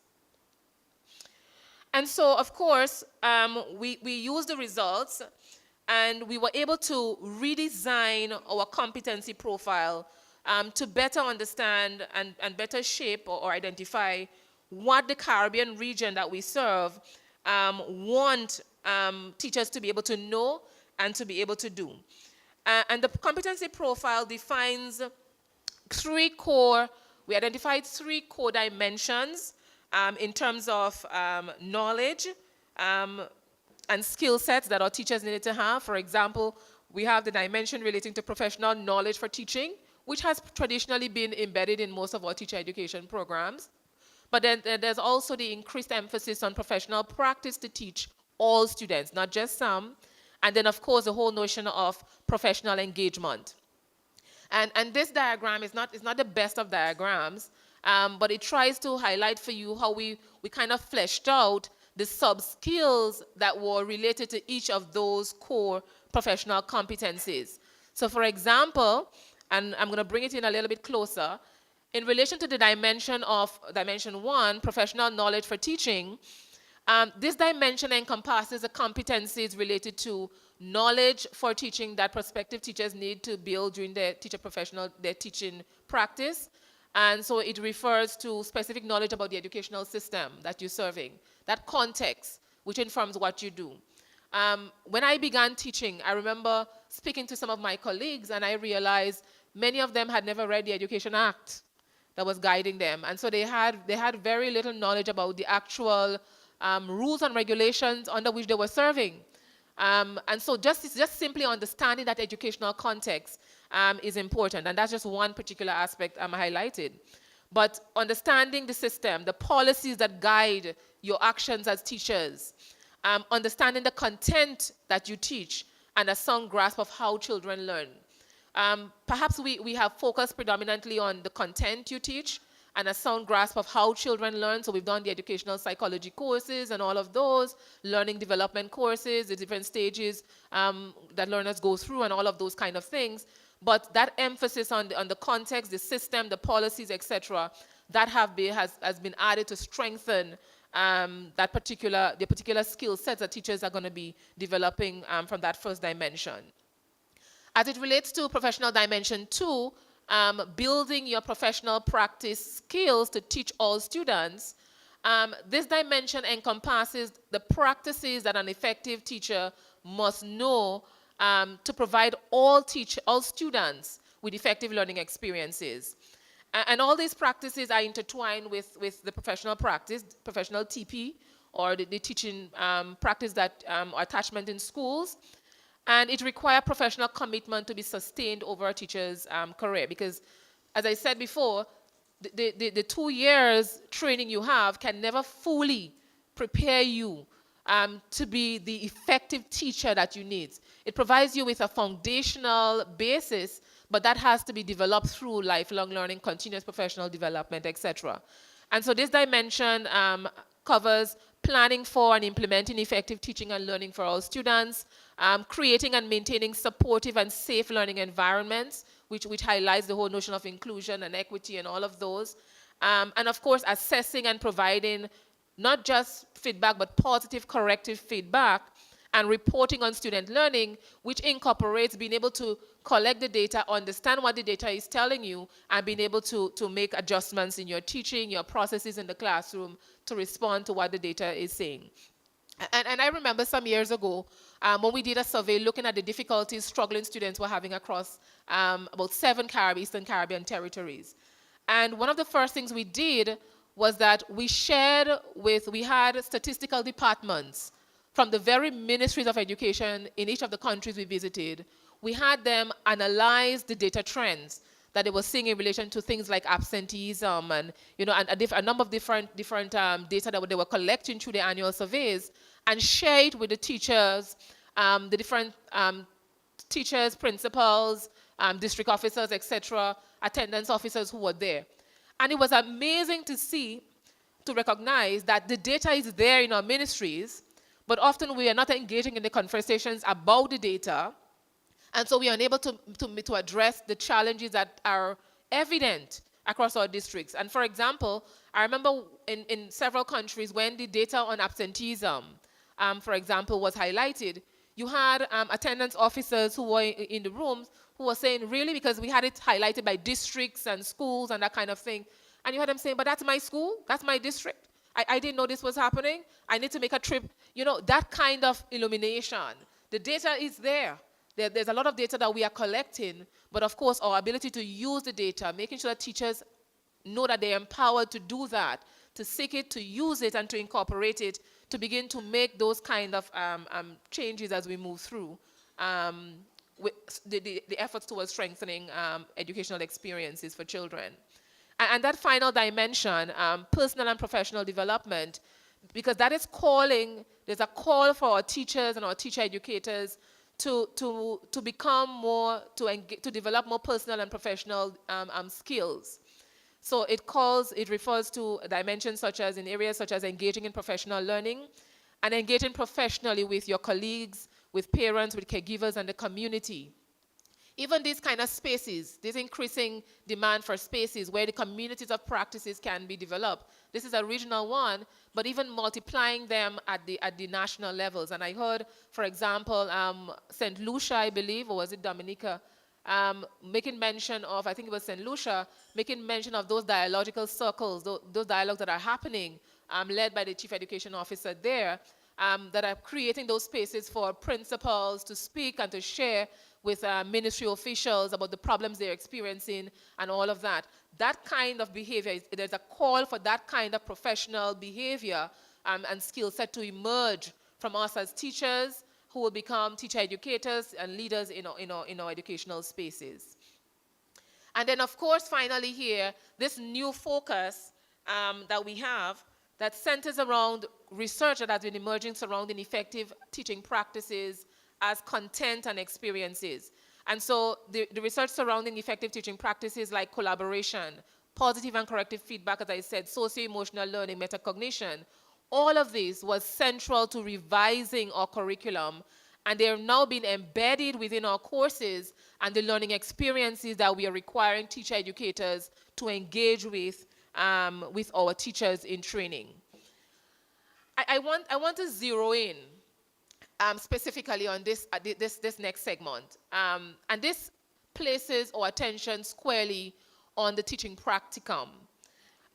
Because this was one of the main areas that the survey in its assessment across the region indicated was our greatest weakness. How we were preparing teachers for the actual practice of teaching. And if I had to ask many of you, and I know for sure when I was teacher trained, the model that was used was a heavily theoretical model, and then you had a limited period at the end where we were actually placed in schools to be able to demonstrate some of what we were learning, we had learned previously in the classroom.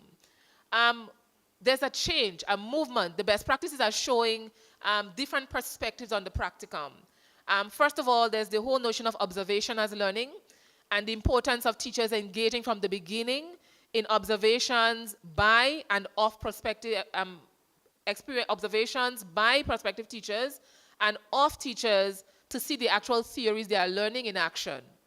In other words, as you're learning these theories in the classroom, teacher education classroom, you need to be seeing and observing them in the actual school setting. Then there's the whole notion of, as well, learning, then practicing.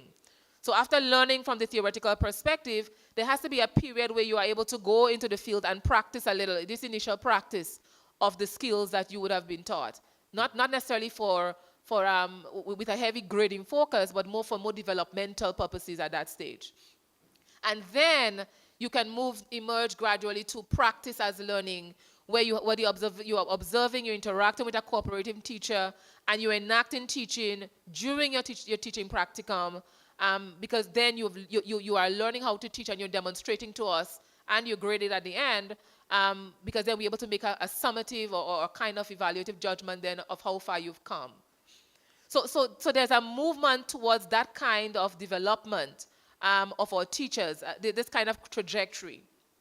And so we have redesigned the practicum in a number of phases, beginning by sending out teachers from the first year into the classrooms. And let me explain what I mean by that. So we have, the new program is characterized by an expanded practicum that sees in semester 1 and 2 course-embedded field experiences. And these are going to be provided through group projects, through case studies that teachers are doing, and a number of other different methods. But the idea of this course-embedded field experience is that, let's say they're doing a course on classroom management, then they should be able to observe some classroom management principles or application in the classroom to be able to come back and discuss with the teacher educator what they observed, whether it was good or whether it was bad. So it's not about, at that stage in the first year, it's not about only observing good practices, but observing the reality that exists within the classrooms in our schools across whatever context that we are working in. And then in the second year, and there's going to be a gradual increase in the number of classroom visits they're required to make. In the second semester, they're going to be making additional visits. And then it is in the second year that they are going to begin the actual practicum, which will spread over the entire year, not just 10 weeks as we traditionally had it. So in semester 1, there'll be a pre-student teaching experience where for 3 weeks, they'll be attached to a school, to a mentor teacher, where they work with them and teach a number of key lessons, and they get feedback, experiences with the mentor teacher. All of that before they actually get to that final semester where they actually engage in that student teaching, fully embedded and complete that student teaching experience and are graded by the college lecturers and then, of course, external examiners. So it's emphasizing, and we hope that it's responding in a better way, a more comprehensive way, to the deficits we've been seeing and we've been identifying in our teacher education training programs. What it means is really that we are trying to connect the curriculum much more tightly with the practicum. The learning experiences and the activities, we've done a lot of work in detailing the curriculum with activities suggested to teacher educators that they should engage in. You actually have teachers within the teacher training classrooms who will actually be engaged in developing and designing differentiated assessments, differentiated learning activities to respond to identified challenges, potential challenges of students. So it's going to be a lot more practice-based from the get-go. The sequencing of activities, all of that, the interactions, all of those things have been considered in the redesign of the new ADE practicum, beginning with the primary level curriculum. So the field experience, as I said, the student teaching, all of that have been redesigned to support the development of what we are hoping will be an expert, adaptive expert that better able to respond to diversity and equity issues and inclusion issues within our classrooms. But of course, my last slide says it is not going to be an easy journey. And when we think about how policy translates and beautiful plans and designs translate into the actual reality that then gives us the kind of outcomes that we want, we know it's not going to be an easy journey. And these are some of the potential contextual challenges we've already identified. And we've begun discussions with ministries of education, and we've had sessions with our chief education officers. We've had some sessions with our teacher educators, deans and directors of our teacher education colleges. We've started having meetings with our permanent secretaries and our chief education officers, because there are implications for across a number of areas, including finance. For example, one of the main ones we saw related to varied conditions of release for in-service teacher trainings. And while in discussion, we found, we identified the fact that St. Vincent and the Grenadines is perhaps one of those that have a predominantly pre-service model, where most of your teachers are not in service and then leaving to train while teaching. You tend to have, across the other countries, a significant number of teachers who are in service and training. And so there's the whole issue of conditions of release for those in-service teachers. There are some countries who currently offer 1 day a week to those teachers to attend teacher training sessions, and you can imagine how limited that presents for the colleges to be able to manage the kind of activities that they've been doing. But even more so, the new demands we are bringing, the new requirements to really redesign and to develop additional, it places additional demands on the ministries to begin to reconsider what existing arrangements you have for release of teachers in training, and whether these really will support the development of the kind of teachers you're asking for, and the kind of the curriculum we've redesigned to support the requests that we are making for improvement in the quality of teachers being trained. So you have ranging from 1-day releases to some countries giving a 2-year release for those teachers to engage fully in the training and then return back to the classrooms. That needs to, every country needs to look at what provision it has. Each ministry needs to look at that. And so we've been moving, talking, having conversations with ministries to have them reanalyze what they're offering and whether it is ideal. There's, of course, the current procedures we use for selection of schools for the final practicum. There are few countries, very few, probably one I can think of, been that rare, that have established a practice of selecting particular schools for that final practicum that are ideal schools that provide a supportive climate for teachers who are in training, and of course careful selection of mentor teachers who those teachers will be assigned to.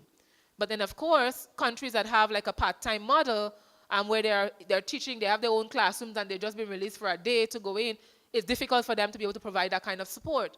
So it requires re-examining again what you have as current procedures for selecting schools and selecting mentor teachers to be able to support this process. We can't get gold from investing peanuts. And so if we really want quality from our teachers, we need to invest in quality training for our teachers.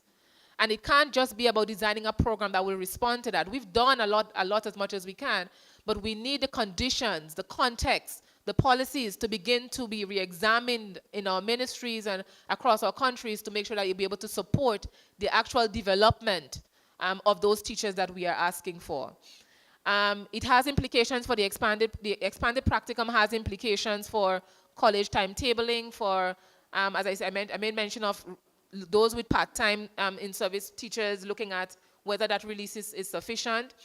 It has implications for training for mentor teachers, and we've been looking at that, and we are in the process of developing an online support course that mentor teachers can also take on a continuum basis.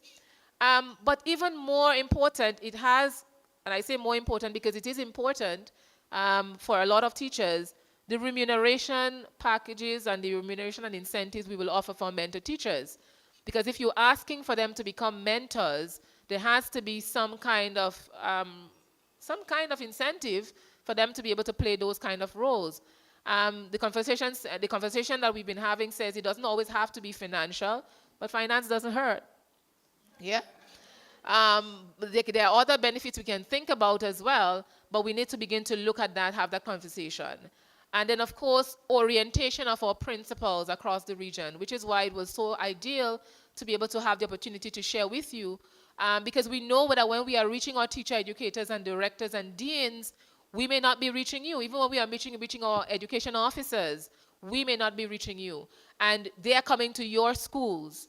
And we are asking for you to create that kind of supportive environment, welcoming environment for them, because you are helping to facilitate the experiences they will have, positive or negative, and we're hoping totally positive, to facilitate that environment to support their development. It's requiring for teacher training institutions to identify a designated practicum coordinator, because this expanded practicum will demand that, somebody to be coordinating the experiences from year 1 right through towards the 2 year and a half. And then, of course, some colleges where they have existing part-time and full-time programs and they're carrying multiple, it would require them to be administering the old program with the new in the interim. Because, of course, we know we have a number of teachers, even if we tell them we give you a year to phase out the old program, there are some teachers for whom it's a little bit more difficult for them to be able to complete the training. They may fail 1 or 2 courses in the old program, and even though the new has started, we may need to be able to provide that support to help them complete the existing courses in the old program. So for some colleges will have to manage that dynamic. And so it has implications for the staffing of your teacher training departments. Because one of the observations we've had is that there's been a decrease in staffing, and I'm ending, Angel, a decrease in staffing across our teacher training departments, to the extent that some departments only have 2 and 3 full-time staff. And then all the other staff are part-time persons working in ministries of education as district coordinators or education officers, etc. And while that is fine, the support you can ask from them to be able to serve in that capacity with the college is going to be limited, because it's not their main job. And so it requires looking again at restaffing. A lot of teacher educators have retired, and they've not been replaced. And that's a reality across our colleges, not just in St. Vincent, but across the region, across St. Lucia, across Dominica, and where we were just 2 weeks ago, right across our region, Antigua, St. Kitts and Nevis, right across the region. It's a challenge.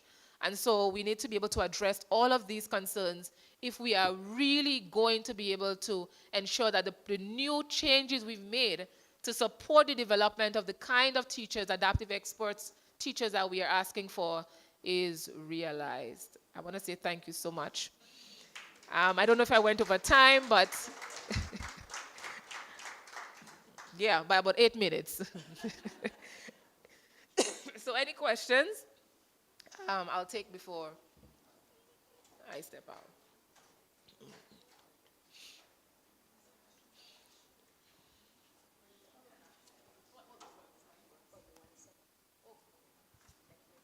Any questions? Yes?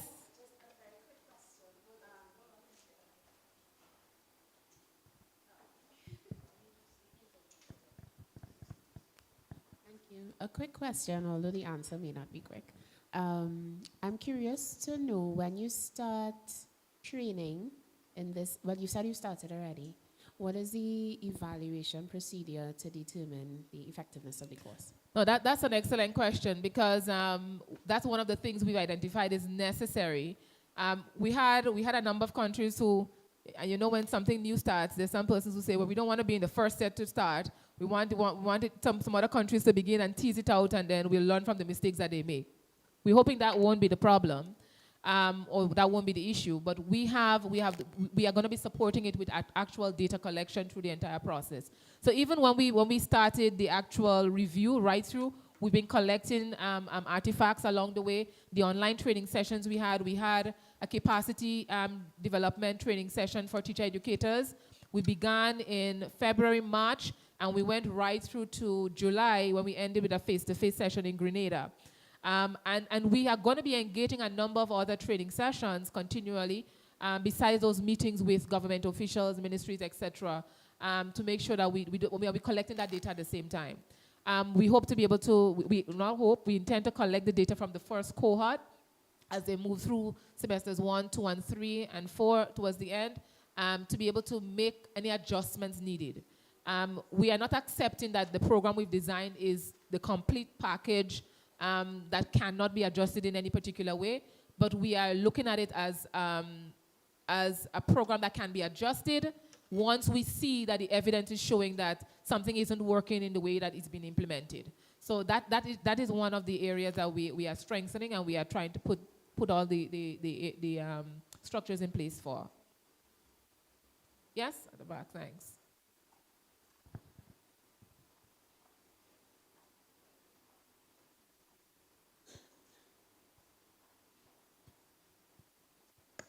Okay, thank you very much.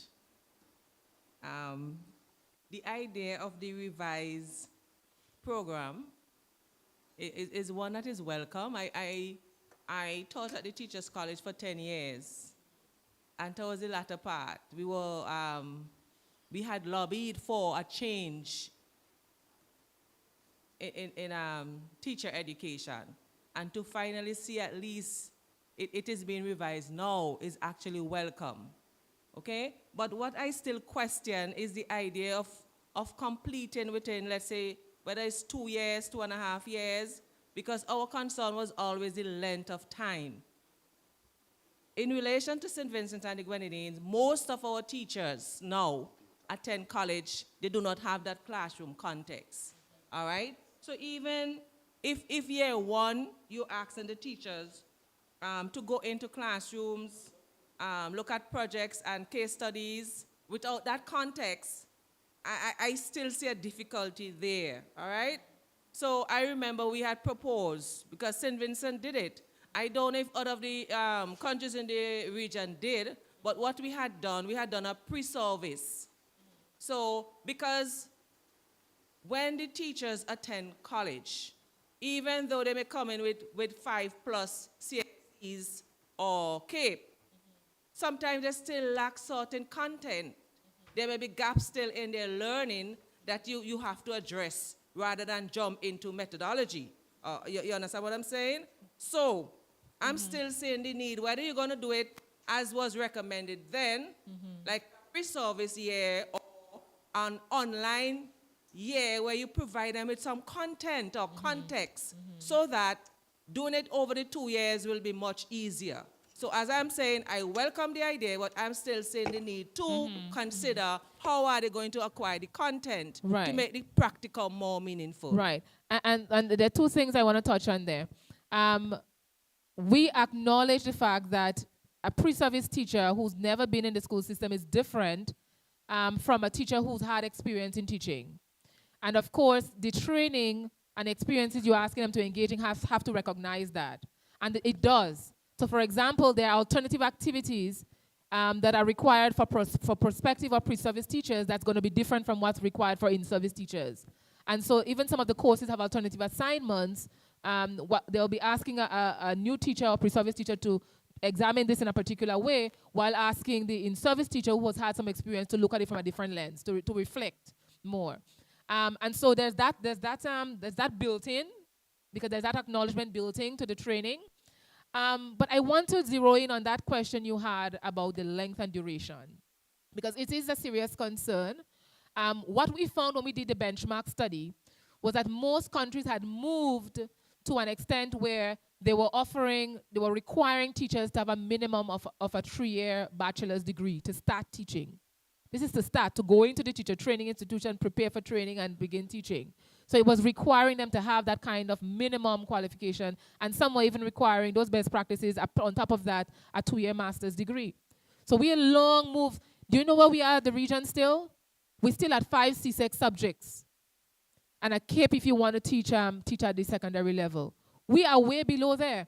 And so that's part of the challenge we have with the content of the teachers coming into the system. And so when I saw results like what Dr. Curry Wright indicated, where you saw teaching was way at the bottom, only one person selecting teaching. Immediately in my mind, I was already beginning to see about 40 to 60% of those who are not choosing teaching will still come into teaching. And they are not prepared, and the investments that we're asking from them, it will be more some of them who've been disillusioned because they're unable to get into what they want to do. And teaching is our last resort, and so they're coming in because there's nothing else better. And so there's all of that conversation that must happen. But I want to zero in especially on the fact that there's a need for increasing the length of training. We do support that. And we've been lobbying with our governments in that regard for the past 5 years that I know that I've been involved closer with the teacher training program, Eastern Caribbean Joint Board of Teacher Education. But the responses we are getting is that the financial capacities of our governments are not there yet, because the majority of them, teacher training is an in-service exercise. So they have teachers in the system who have not been trained but are teaching. So they need them to be trained. And doing that means releasing them and paying for someone else to replace them in the school.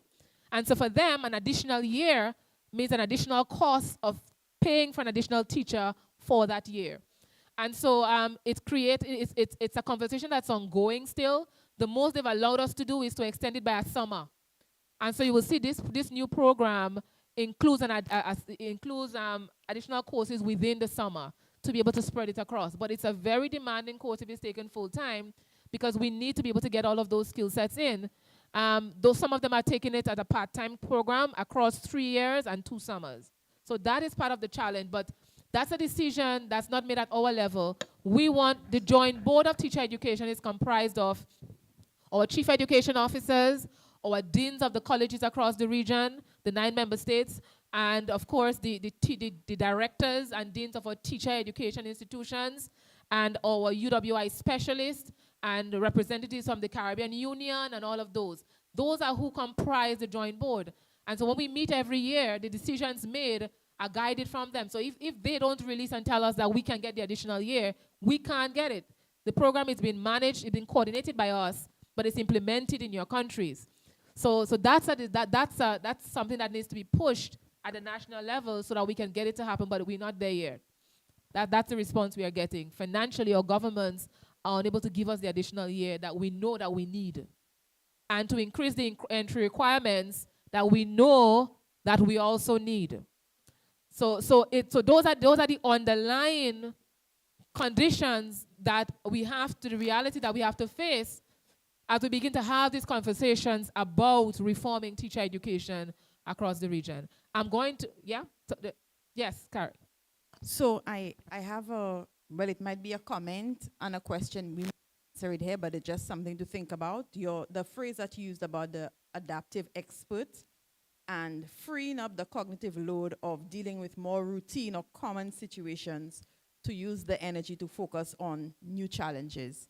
I found that really interesting because in a lot of ways in the work that we're doing when we're talking with teachers, it's that they're feeling overburdened by a lot of things that may not necessarily be directly useful for instruction and for learning.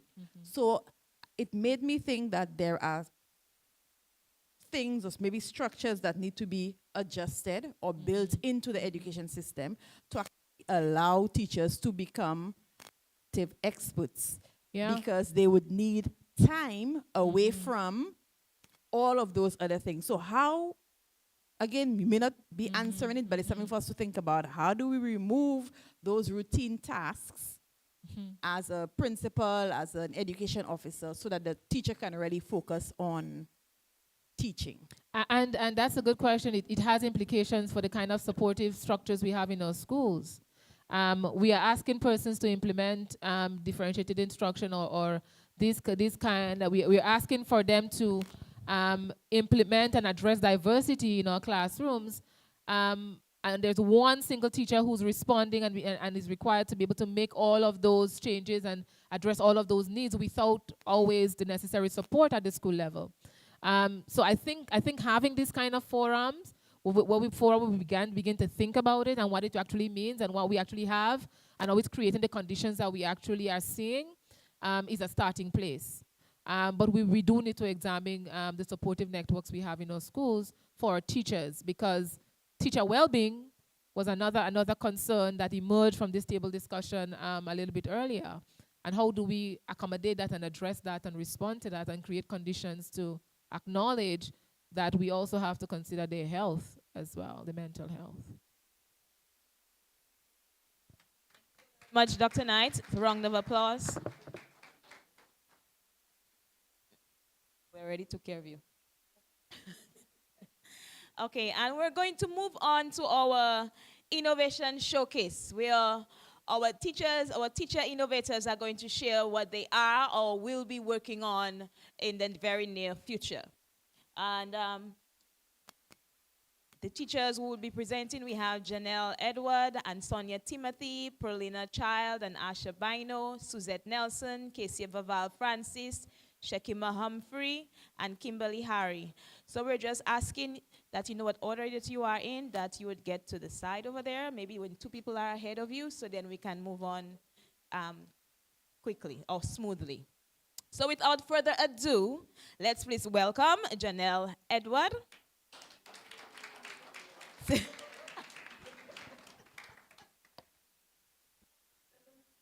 Everyone, I am Janelle Edward, the kindergarten teacher at the Deneuve Combined School.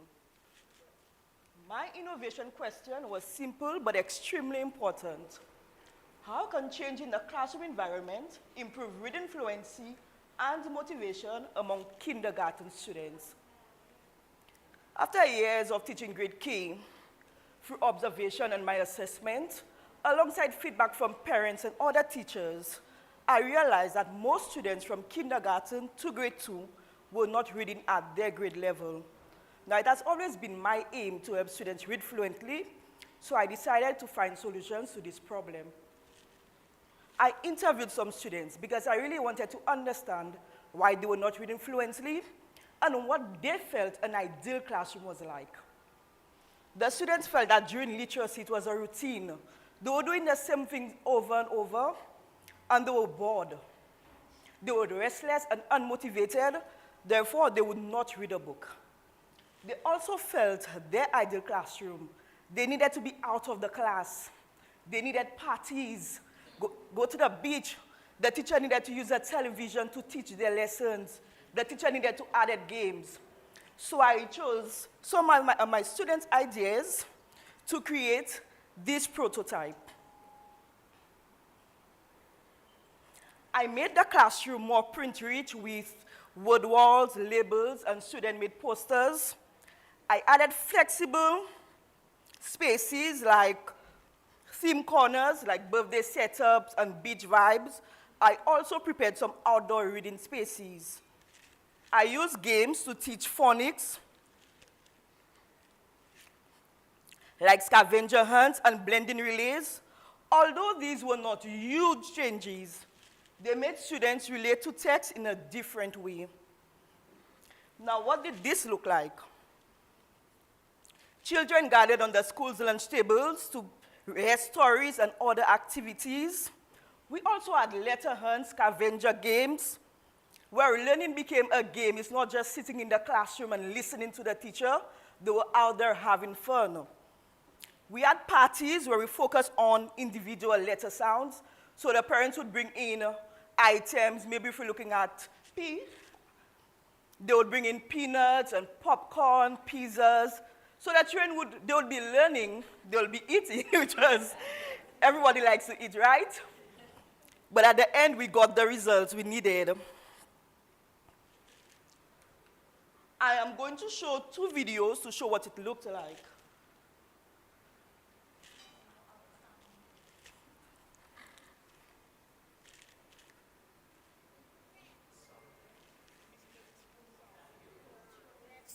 What's the word? Yes. Wonderful. Start cutting.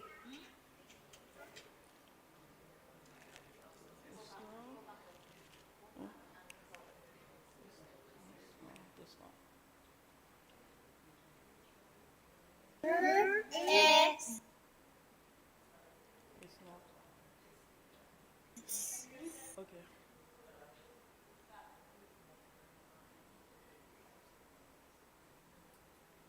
Okay, so I'm going to explain this video. Here we are looking at blending words.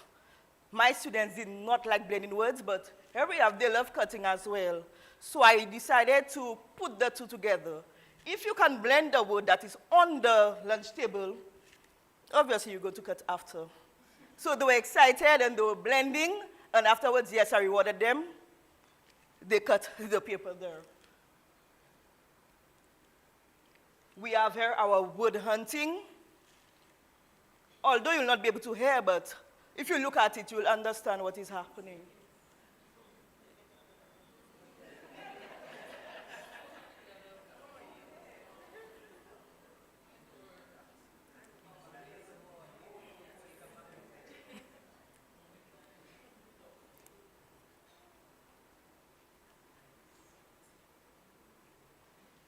And you can see the smiles. They're enjoying this. Okay, so feedback I received during and after this program, students told me reading felt like playing, so now they wanted to read, they wanted to blend. They were excited to talk about stories they read at home. So after this activity, they would go home, they would discuss with their parents, I will share the videos, and they would continue at home. I had teachers from other schools calling because, I mean, you want to try that, it's working. Most of my feedback came from my parents. My parents reported significant improvements in their children's reading after participating in this program. Children who previously struggled with recognizing words and blending sounds are now reading at greater confidence and fluency. According to the parents, students were able to blend words of varying lengths, retell stories with understanding, and pronounce diagrams more accurately. Several parents highlighted noticeable progress such as punctuation, comprehension, and word recognition. Overall, the program was described as vital to their children's learning, helping them move from hesitation to confidently reading books at their level. So this here we have from our pea party and the bingo.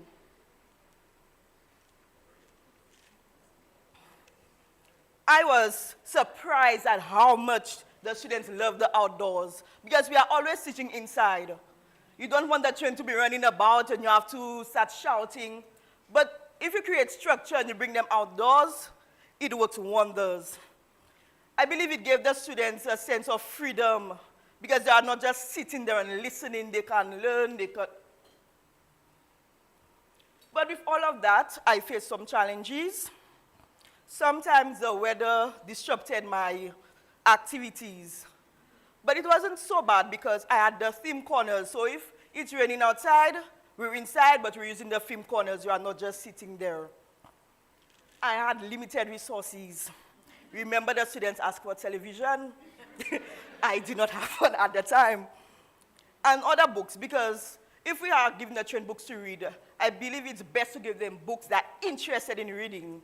And sometimes you do not have all the books that the children would be interested in. One of my issues was with the parents. Some of them were not consistent at home. So maybe I send a little activity and they would not do it. So while some students were actually progressing, some were taking a little time. But I have some ideas I got from my colleague yesterday. I'll be trying, so when we get back, we will continue. So looking back at this prototype, I believe this is one step to a bigger journey. I will continue my prototyping, maybe add more interest books, maybe get some of the other resources, create more themes for my reading corner, and also, like I said, try to involve the parents more, try to create new avenues so that my parents can be on board with me. My advice to other educators, start small. You don't need a lot of money or resources to innovate. Listen to your students. Their excitement is the best guide. Because look at our children running and laughing. If I did not try this or listen to their ideas, maybe I'll still be struggling in the classroom. Be flexible.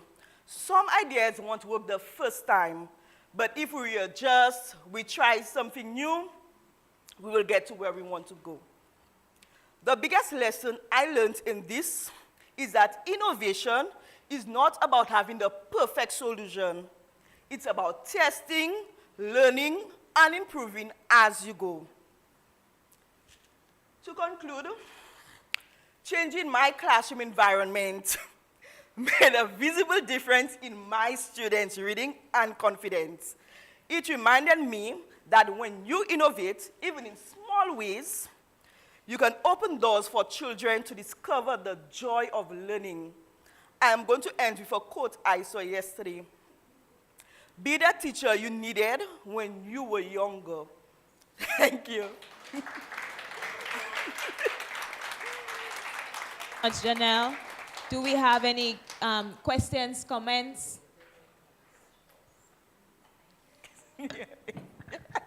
I have a comment. One of the things that I really appreciated about not just all of what you tried and getting the students' feedback is that you did it at the level that it was supposed to be. So maybe in the room when we hear reading, we might think the students should be reading full sentences and paragraphs, but they were in grade 1. So the things that you referred to about reading were grade appropriate, and I really appreciate that you know, we're respecting the level where the students are, and I think it gives evidence that you are a wonderful grade K teacher. Thank you, thank you. Oh, at the back.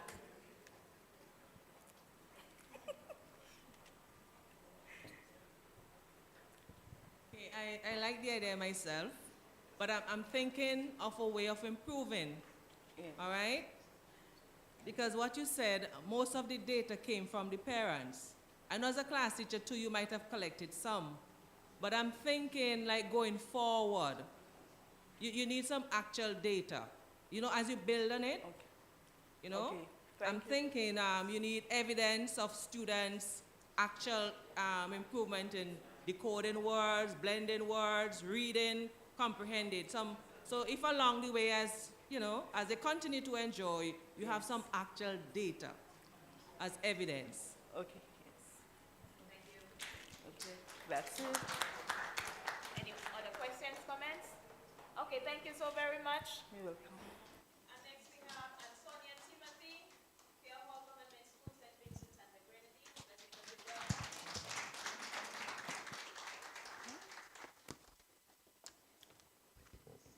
Protocol has been established. Pleasant good morning to everyone. And please allow me to recognize our Chief Education Officer, Mrs. K. Martin Jack. Okay. I am Sonia Timothy, and I'm representing Fairhall Government School. Now, over the past years, we have observed that many of our students are struggling with foundational reading skills. This is not isolated to just one grade level, but it's affecting learners across our school. Now, since reading is a core skill that impacts all areas of learning, it is imperative that we address these challenges, which can lead to long-term difficulties in literacies and overall academic performance. Which brings us to our innovation questions. So how can we enhance students' reading skills to ensure that they achieve or exceed their expected grade level proficiency? So we came up with the idea that to improve that reading skill, we decided to have a structured program. And to do so, we decided to reduce the workload by integrating subject areas such as social studies and science, maybe even health, and even PE, into the reading. We decided to make this more fun and interesting using games, songs, and interactive exercises. We believe that by integrating content such as social studies and science in the reading passage, we will not only reduce the workload, but we will help teachers to cover multiple learning objectives with a single lesson and create more focused teaching in a timely and meaningful and enjoyable ways. We choose to pilot this innovation in grade 2 to test the feasibility and with the intentions of scaling it from grade K to 2. So we dedicated the morning sessions, we decided to dedicate the morning sessions before break, all of it entirely to reading. And, sorry, right. To implement that program, we decided to collect data before we started to determine the children's reading skills. And as we can see, we noticed that most of our students were reading below their actual grade level. So going forward,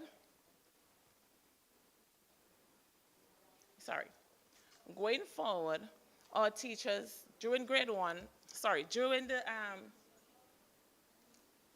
during week 1, our teachers decided to start with phonics, letter sounds relationship, and then move right on into blending, CVC words, introducing sight words. And these were not just done by just rote learning.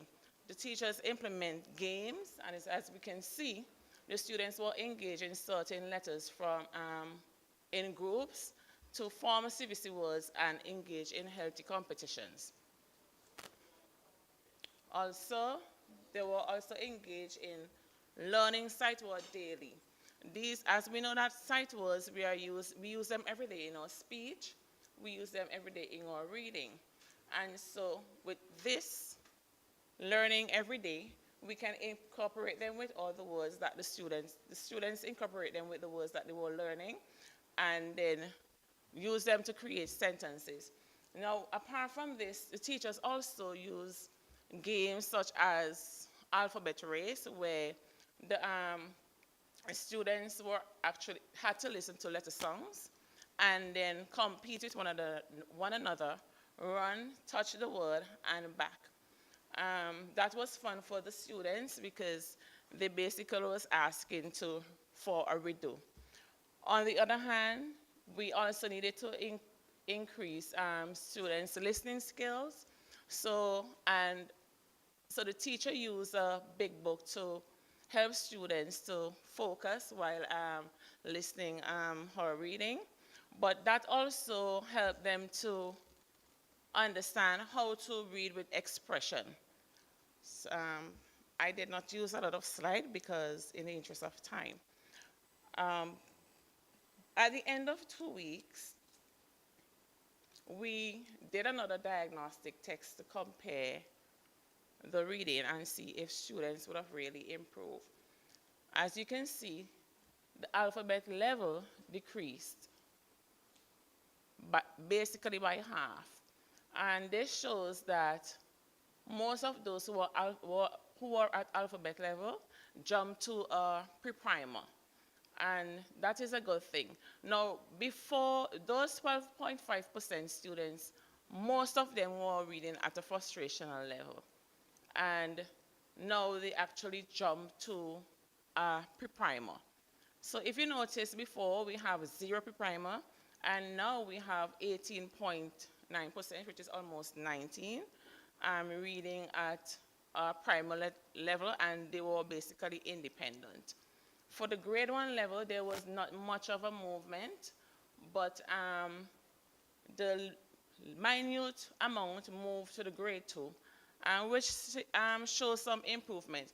And we did not mind the grade 1s, those who are reading at the grade 1 level, because they are now coming from grade 1, so that's okay. With time, they would have basically moved to a grade 2, hopefully by the end of the school year.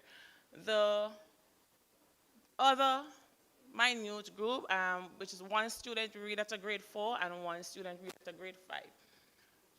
So we have seen that the project basically show vast improvement and that it is working.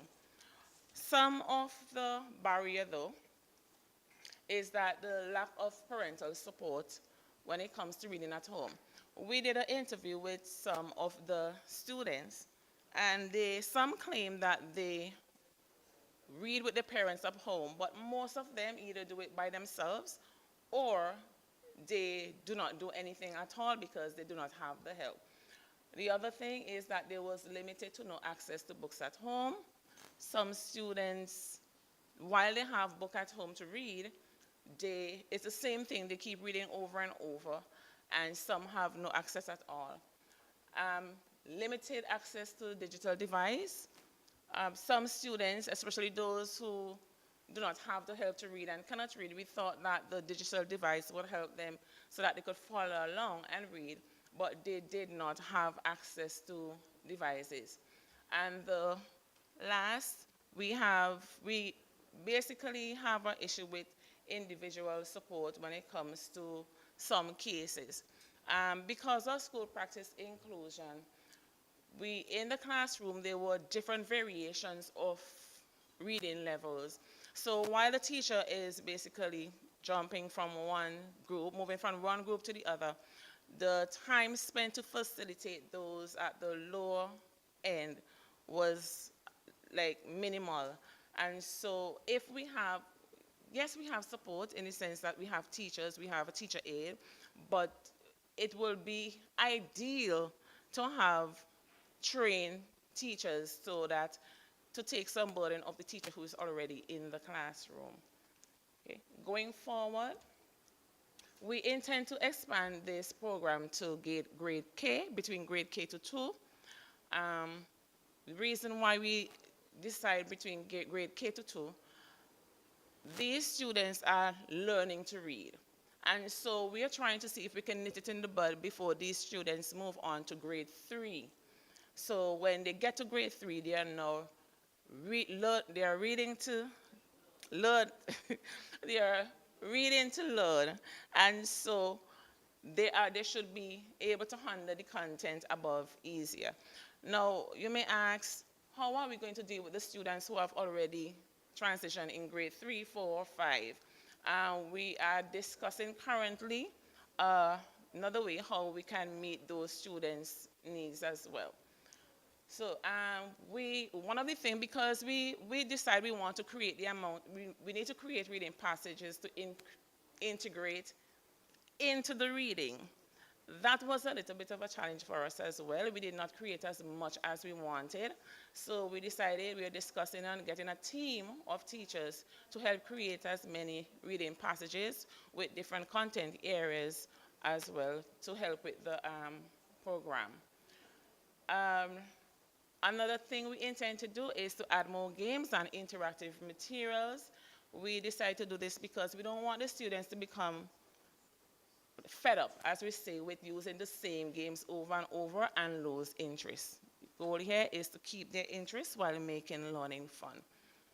And finally, we intend to monitor the progress. So because the program will be implemented between more than one classroom, we discussed about having a team that will monitor teachers weekly as well as monitor student progress and have frequent, probably every 3 weeks or 4 weeks, diagnostic reading to determine whether the students are moving along as we expected them to.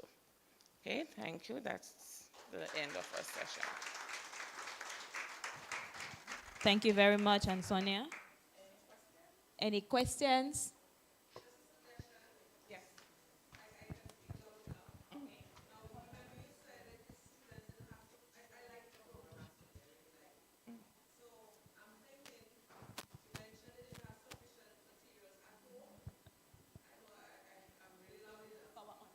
Oh, based on our No, so I'm going to suggest why not use a classroom library or school library?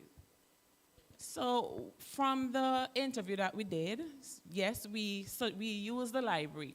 But some students, especially those who can read well, still, the few who can read up to their level, they claim that they kept reading those books over and over.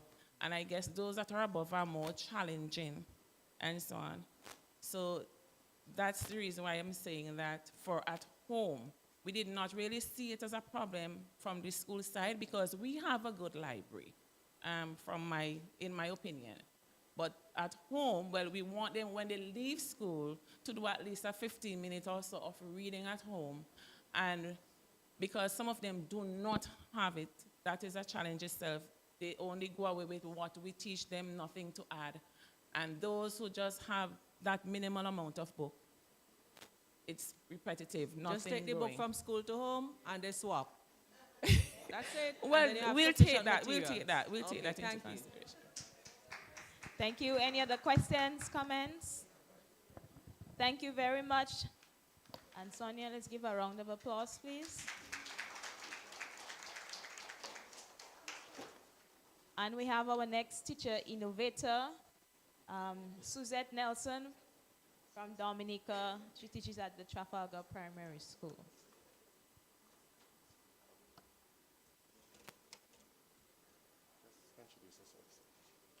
Hi, everybody. How many of you have visited the Trafalgar Falls in Dominica? A show of hands? Awesome. Good. So just a stone throw away from the Trafalgar Falls, you are going to find the Trafalgar Primary School. And this is a very small school, and just like all other schools, we face our own share of challenges. So one of the major challenges we face, or some of them, are very low parental attendance at meetings and school functions. We have very limited communication between home and school. We have little to no parental involvement when it comes to learning support. So as a kindergarten teacher, sometimes I give homework, and the work, it comes back just how I gave it. We also have some challenges with poor uniform compliances and chronic absenteeism and lateness. Excuse me? 35. Yes. So, based on records, so at the end of the last school year, we had different sessions with parents. We gave out questionnaires. We used the data that we had based on the students' attendances, parents' attendances from PTAs and so. And based on what we have observed, we had so we came up with our innovation question because what we realized, most of these challenges stemmed directly from the home. So we came up with our innovation question. How can we improve parental involvement at Trafalgar Primary School? So for our prototype, we selected some parents. We had one-on-one discussions with them, and we explained what our expectations were of them. And once they agreed, we appointed them as class WhatsApp ambassadors. So the responsibility of these class WhatsApp ambassadors was to liaise directly with the class teacher and the school. So these persons were responsible for sending out information within the class groups on activities that are coming up, meetings, reminders, and so. So they were responsible for that. We also had parent and student contracts. So these, for those of you who are not aware, these contracts included first the school promising to provide a comfortable, safe, and learning, secure environment for students. We also had the parents agreeing to be on board, do your part, send the students to school regularly, punctually, and well attired. And we also had students promising to do their best, to be respectful, and to be disciplined. We also had monthly tea and talk sessions because traditionally, most times parents come to a school is because there may be some problem or the school is asking for contribution. So we are really trying to move away from this. We want to create a relaxing atmosphere where parents can come in informal sessions and be comfortable, be able to connect with teachers and even other parents. So some of these sessions included guest speakers. We also created a recognition and reward system for parents where little tokens were given to the outstanding parents based on their participation in activities, based on their contributions, and so. We also had educational forums with guest speakers because what we realized from the data that we collected, some parents genuinely want to help, but they don't know how. So some of these forums created the how-to for some of these parents. So based on all this, what are we expecting? First and foremost, we are expecting to see increased parental involvement and engagement at our school. And from that, we would like to see improved students' punctuality, their attendance, and at least send a little homework in for us. We would also like to see increase in our learning support at home. We would like to see a strengthened trust and communication between home and school. And once we can get that, we have success for everybody. So far, we have seen greater involvement by our WhatsApp ambassadors because if my responsibility is to keep you informed, I have to get informed. I have to be informed of everything before I can inform you. So this way, we see parents who are more involved. We have also seen a slight increase in learning support at home. And just last Friday, we had one of our social evenings. And what we can see here, first I want to point out, is just the atmosphere. So we can see we had collaboration with the young ones, we had teenagers, young adults, we had parents, teachers, fathers, everybody together. And what we have seen from that, based on our last gathering, with about 38% of the students represented, this time we had an increase of 63%, which was very good. And there is no socializing without food, right? So everything you see here, it was done by the parents. Somebody brought sandwiches, some brought cake. The farmers who had provisions, they brought that in.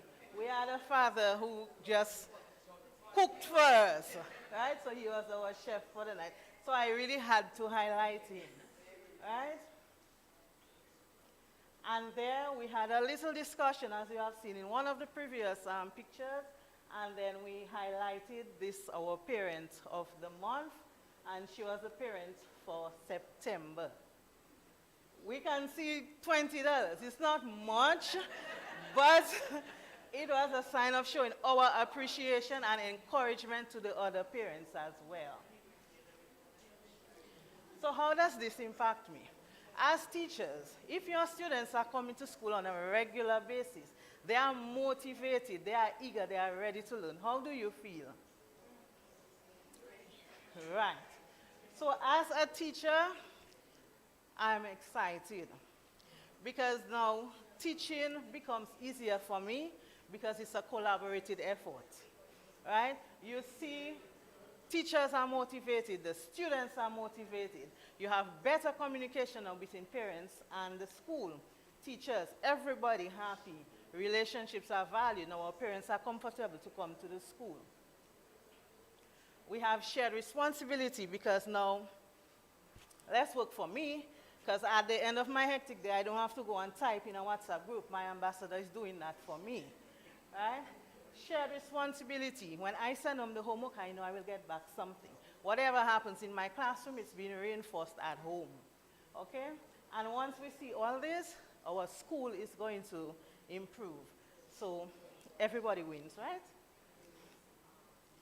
The advantages of this project, so far we have seen an enhancement in our school's culture.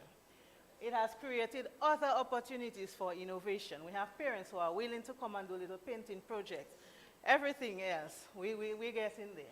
Okay, and it has created a community partnership because the voucher that was presented, we had a local shopkeeper helping out with that.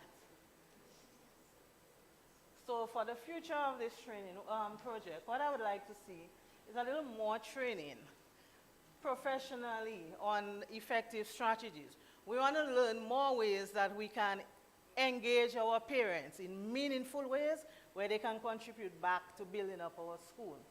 We'd like to see our administrative support to help us support and encourage the parents to support us. We don't want them seeing our faces alone. We want the administrative persons to come in and help us out as well. We would like a little more resources because, like I said, at the end of the last school year, we had questionnaires. It was hectic to get all these done to give out. And just imagine having to go through 25, 30 questionnaires to analyze each response. So there we need a little more updated feedback mechanism. It would be nice to give the parents a device and Google form and everything is being recorded. So we'd also like to see more community collaboration, at least some more of our local entrepreneurs to come on board to help us out with a little tokens so we can appreciate our parents more. Okay, and maybe from Trafalgar School we can branch out to other primary schools in the Roseau Valley as well. So in closing, I would like to say, teachers, it's a lot of work.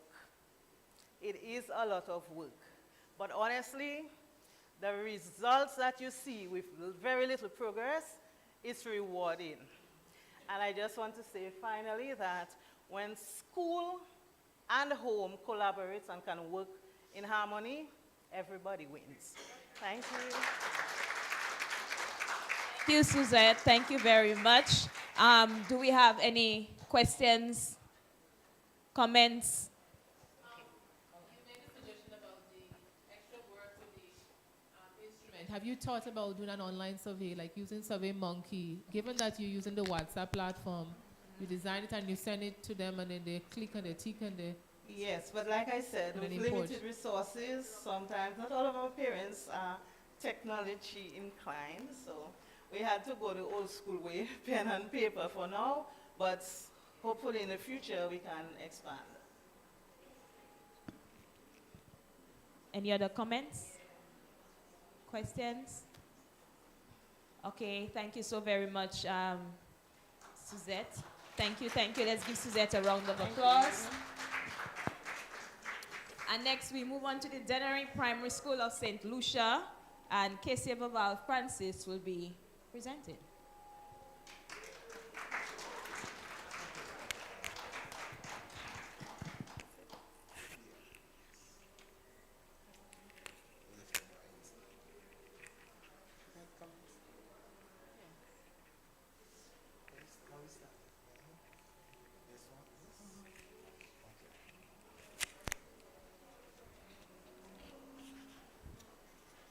Good morning, everyone. Well, it's no longer morning, it's afternoon. I'm about to live through the most important 10 minutes of my life. Within the last 16 years of me being a teacher, well, minus the 4 chaotic ones at the start there, I have been able to make 3 conclusions about my position. Number 1, in order to be the best teacher in the world, I must never believe that I am the best teacher in the world.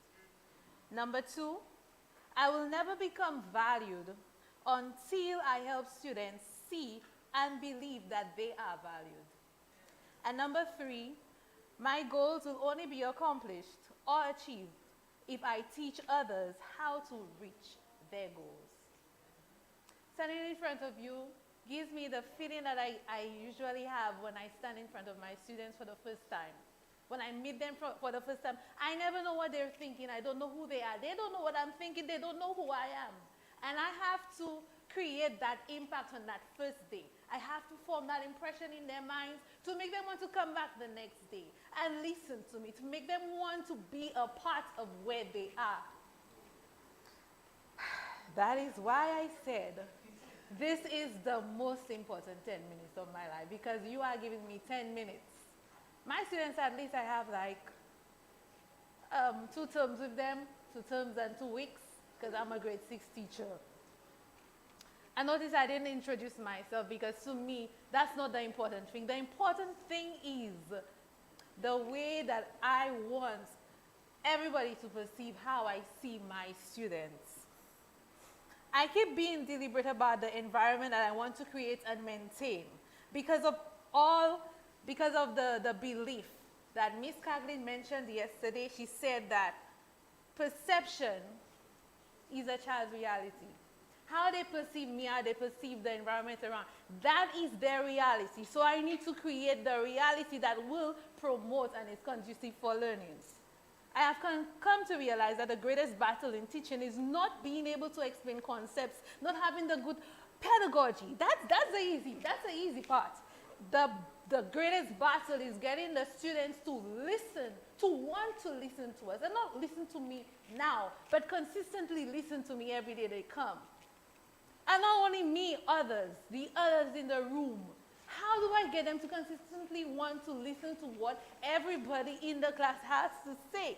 The school environment is dynamic, so we have to always be proactive rather than reactive. A dynamic environment without structures, without systems, without routines, it will lead to chaos. And the things that requires the thought and meaningful correction is left to reactive chance. We cannot take that chance with our students. That's the future of our nation. We cannot leave it to reactive chance. The structures in my classroom, I'm about to give you a long list. And it's a pity I cannot explain each of them, but it's a long list. Rotating class jobs, deliberate and targeted devotion, stock time, reaction time, during lessons, time rewards bank, strike system for rewards and consequences, 3-to-1, punctuality and regularity system, over the desk talk where the most hearty conversations take place, emotional management reminders, fair and reasonable consequences, time out, and not time out where you forgot to put the student to stand on the side, keeping promises and maintaining consistency, modeling. Sound like a lot, right? And you wonder, like, does she even teach? What's the content? Where is the curriculum? But guess what? My students won't get the content if they are not nurtured in the right way. They don't have the right mindset in my classroom. So I make it a consistent, deliberate effort to make sure that the structures that I set are good and well defined, and it actually is reliable enough to keep my students in an environment that promotes learning. You think of a vehicle taking you from point A to point B, right? Do you even think of the little things, that the motor, all the intricate parts of the vehicle that cause it to bring us to our convenient locations? That is what I see my structures as. Because the structures, they carry me through. They work by themselves eventually. I don't even have to think about them because the students remind me of them, and they actually go through with them. So, the perchance reactions, which I don't want, things like me telling my students, I am not here for you to like me, or me telling my students, I have my degrees already, right? This is not about you. This is not about me, it's about you. I'm tired of these children. I don't know what is wrong with these children. I don't know what to do again. I don't want to be saying these words to my students. So I will not leave it to a perchance reaction. I will ensure that the structures are rightly set. The students are supposed to care about, the students who are supposed to care about these statements when we make them perchance, they don't even bother with them. When they hear them, it draws them further away from bringing them closer to us. So these are things, even if we might think that they are true, these are things we need to keep in our heads and not say them to our children, or go to a vent room and vent about it, and not in the classroom. So, what am I here to present? An addition to my current structures. An addition to the already established structures that I have. How might we strengthen teacher-student relationship through feedback, reflection, and care? The challenge is the divide, like I said. What is teaching is not a job. It's a well-managed relationship filled with conversations and experiences created to inspire growth. What is a classroom? It's a family of students, a family of students in a positive environment where persons have different backgrounds, personalities, and they do their best to coexist and achieve common goals. We have commonalities in our classroom. They share the same space. Generally, we have the same goals. They might have more specific, different ones, but they generally are the same goals. We have the same schedule, the same time schedule to follow, and the same teacher. Differences, backgrounds, learning abilities, personalities, and interest levels. We have to recognize student differences. Student perceives emotional distance from teachers. Teachers feel burnt out and unsupported, and that is one of the biggest reasons why we lash out and we don't know what to do. So, solution, we need to prioritize our teachers, attend to students' needs, facilitate support by encouraging open feedback loops. So how might we strengthen teacher-student relationships? I designed what I would like to call a checkpoint, and I think I left it at the back.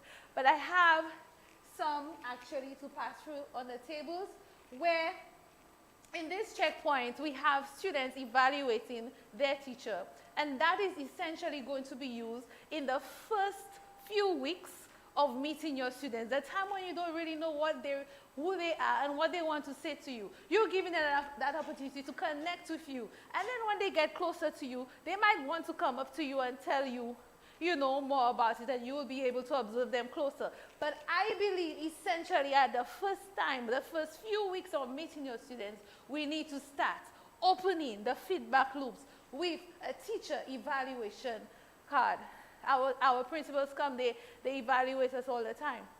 But then they're not in the classroom with us. They're not there. They come time to time, pass by. They cannot be there because they have our whole school to manage. But our students are the ones we constantly communicate with, the constant interactions with them. They are the ones who are supposed to be telling us what they want, what they need, and we are supposed to be meeting their needs. And when we meet their needs, this is where we get the most innovative ideas. These are where the ideas come about, where we can get them to be in the position that they need to be for them to be able to achieve their full potential. So in the feedback loops, we have, which I call checkpoints, we have an emoji. They can either show that how did you feel in class? In class, I felt happy, sad, neutral, or confused. There is the fairness drum that they have to either shade completely if they felt that they were really treated fairly, or they don't shade at all, or they shade less. And we have this lesson gets a thumbs up or thumbs down. And Miss, please can you? Miss, please can you? And I believe by doing so, our students can tell us a lot of things. Some of the examples of feedback I got from my students is, Miss, please, can we get more free time? You give us a lot of work. Miss, can we get some more free time? Miss, can we plan more games? Miss, I love PE. Now, the free time, that is where I mentioned a structure earlier, and it's the time bank and the time bank. The time bank is something where I tell the students, if I see that they are consistently engaged for a 15-minute period, because they are a very active bunch. When I met them, they didn't like work. They were always distracted and so on. So I said, I'm monitoring that, and if you are consistently engaged as a whole class for a 15-minute period, you are going to earn 3 minutes in the time bank. So I put their minutes in there. So far, they have 10 minutes right now. 10 minutes over a month period, they got 10 minutes. Because anytime I have to call on Jack, get back to your work, the timer off, you don't get the 3 minutes. It has to be consistent. And they're looking forward to it. And they even told me, Miss, we're not claiming our time checks yet. Miss, when we get an hour, a full hour, then we're going to claim. I said, no problem. No problem. So if you want to do that, that's fine. But just make sure you are on the ball and you're earning your time. There was one, Miss, you're not the only one Miss, we want to talk too. And when they say that, it's not that I'm not allowing my students to talk in class. Of course, I'm doing that. But they find that a lot of times when they engage, when they're giving examples and they comment, and that, okay, students, we have to move on. And why is that? Because we are structured, in timetables and whatever. We have to make sure that we get to the point of our lesson, achieve our objectives and so on. So we cannot let the talking go on and so on. So they're like, Miss, you're the only, Miss, every time you have to stop the talking. So I'm like, how do I use that to create an innovative idea to improve my classroom environment? They want to talk too, but I have time limitations. And then I'm like, okay. So I have to ensure that the lessons that I'm presenting, I'm giving the students more of the talk time where they're the ones coming up with the projects and they're doing presentations, more presentations in class. If I say something and it's exciting and I realize they need a reaction, I will give them reaction time and so on. So all of these things are incorporated in my lesson to ensure that my students feel good and feel good about being in the class. There was a teacher who also tried this in her class, and she said a student said to her on the lines there, Miss, you were very harsh today when you were explaining the concept to me. Can you be a little calmer? Yes. And she said the next day when she met the student, she went to him, she apologized, and she assisted him again, and she said it actually worked. Like she saw the difference in the behavior, in the response, and so on. And she said it was wonderful. And she said, Miss, I need another set. I want to try it again for another class, because that grade level they're actually doing specialization, so she doesn't have a station class. So she wants to try it for another. I was so happy when she said that to me, because it made me feel like yes, she's seen the value in this. So I'm going to skip over a lot of things and say that this is my innovation idea. It's called Checkpoint. The students are enjoying doing it. They feel connected to their teacher, and it is causing me to draw a lot of insights, causing me to build upon a lot of my structures, and I have a lot of the ideas. I put them together in what I call a teacher's diary, a homeroom handbook, and I share it with friends who are interested.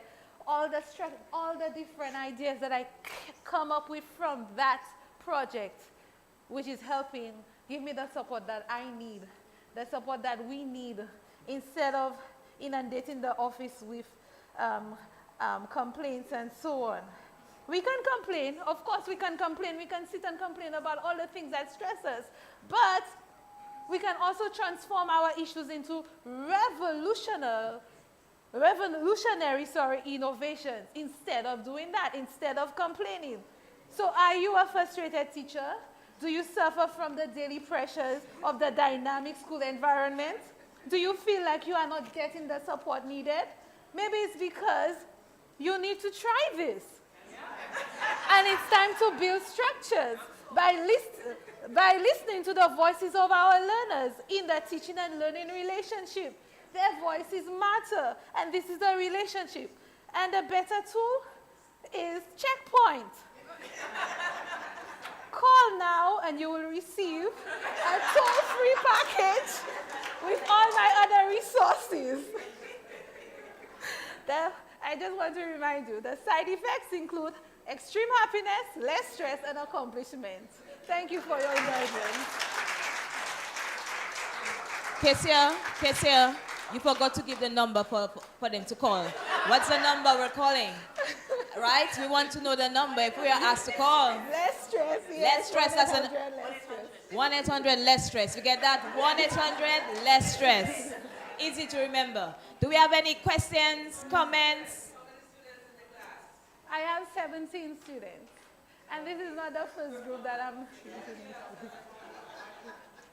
Any others? Okay, awesome. Thank you so very much, Kesia. And we are going to move on to our final teacher innovation group from the Bel Air Government School in St. Vincent and the Grenadines. We have Shekima Humphrey and Kimberly Harry. Let's make them feel welcome.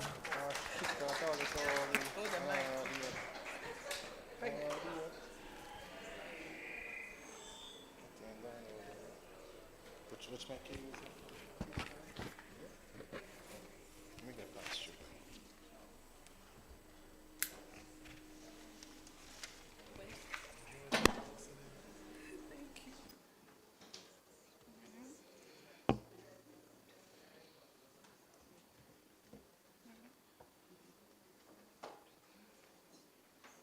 Good afternoon, everyone. My name is Shakima Humphrey. And I am Kimberly Harry. We are from Belair Government School. Our innovation is called the Harmony Project, Students Leading the Way in Conflict Resolution.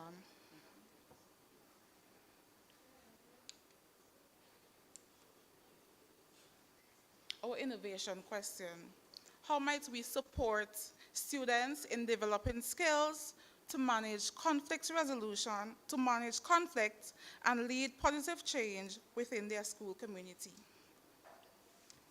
I'm going to read you a poem.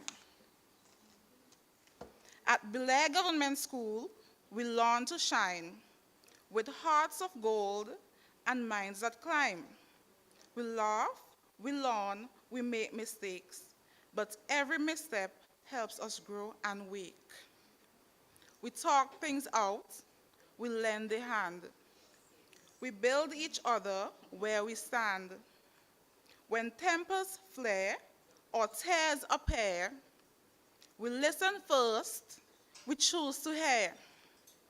Our school is a home where peace begins, where kindness blooms and learning wins. Together we rise, we lead, we care. That's the spirit of Belair. That poem captures who we are at Belair Government School, where we believe that teaching is not only about lessons, but it's also about life skills, kindness, respect, and peace.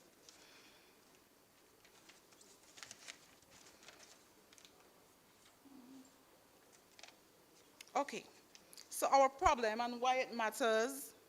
At Belair Government School, we notice frequent conflicts among students, arguments and small disagreements, and they often escalate. These conflicts, they affect everyone. They affect students, teachers, parents alike. We realize that instead of focusing only on discipline, we needed to teach students how to deal with their emotions properly, how to manage conflicts peacefully.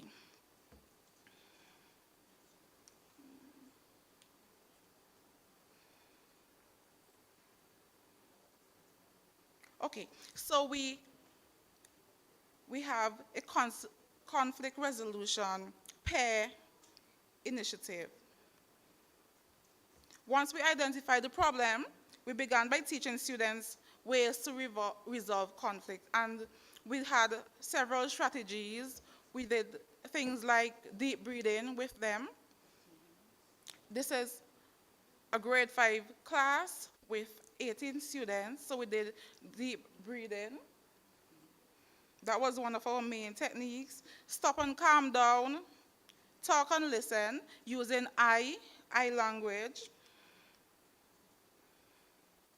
And we also did a lot of role playing.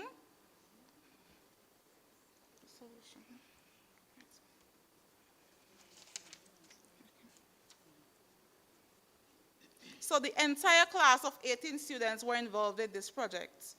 Those with behavioral issues, those who were involved in conflicts a lot, as well as those who weren't involved at all or ever been involved in conflicts. We had weekly, so it's ongoing, we started already. So we are having weekly sessions. So this picture is showing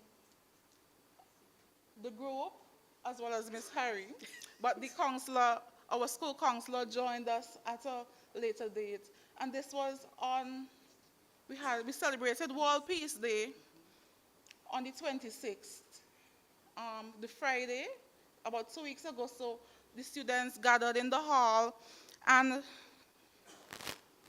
coincidentally, right before this picture was taken, there was an actual conflict in the classroom. So the counselor was able to show a live demonstration on how they can resolve their conflict. Okay?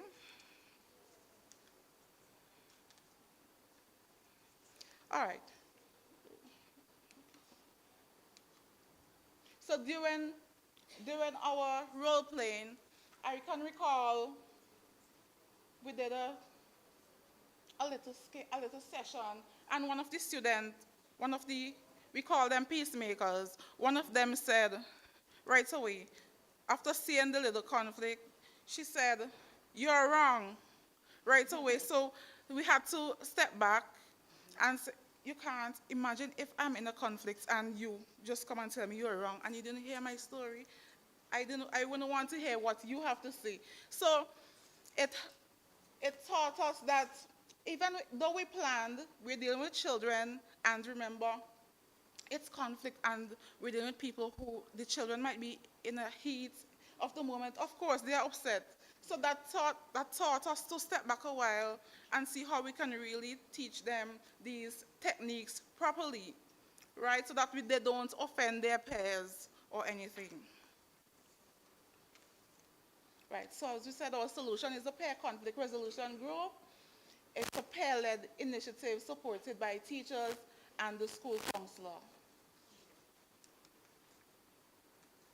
Right, so we called the students peacemakers. And that's Miss Harry giving them some little tags with labeled peacemakers. Each week we select 6 students to be the peacemakers in the class. And I want to say that we didn't plan this so far-fetched, right? Because we know that there's some situations that they might not be able to handle, so we're trying to teach them when they need to step back and allow an adult to deal with certain situations, right? And we also journaling. That's how we are assessing. We're journaling.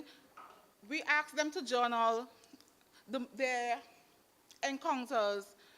If they have been involved in a conflict, they will journal it. And if their peer, their classmate, because it's only one classroom, if their classmate has been involved in a conflict, they will also journal that.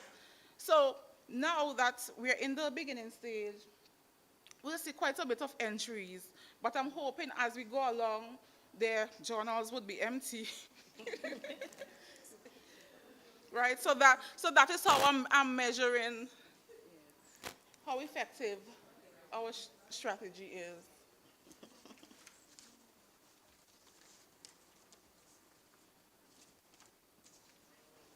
All right. So this slide represents the next phase of our project, how we plan to bring our full vision to life. Our goal is to repurpose a small classroom or resource as a conflict resolution room. Inside, we'll have visual reminders of the conflict resolution steps where the students will stop, breathe, listen, talk, and resolve. The room will also have sensory or calming tools such as stress balls and fidget items. We'll include a journal, as Ms. Humphrey spoke about, and the pencil to reflect, along with a small peace corner with cushions and bean bags where students can talk and take a break, calm themselves, and think before returning to class. So far, we've started small. We already have a peace corner set up in the classroom and students' journals in use. As we move forward, we will work on adding posters, calm-down resources, and other visuals to make the space even more supportive and engaging. Benefits. You may ask, who benefits? Through the Harmony Project, we've already seen encouraging changes. What stands out most is that our students are beginning to recognize conflict as opportunities to grow, not as reason to fight. They are learning to stop, breathe, listen, and choose peace. In this video, you'll see students proudly sharing how they use what they learned They explained that they were able to help a classmate calm down after guiding them through deep breathing.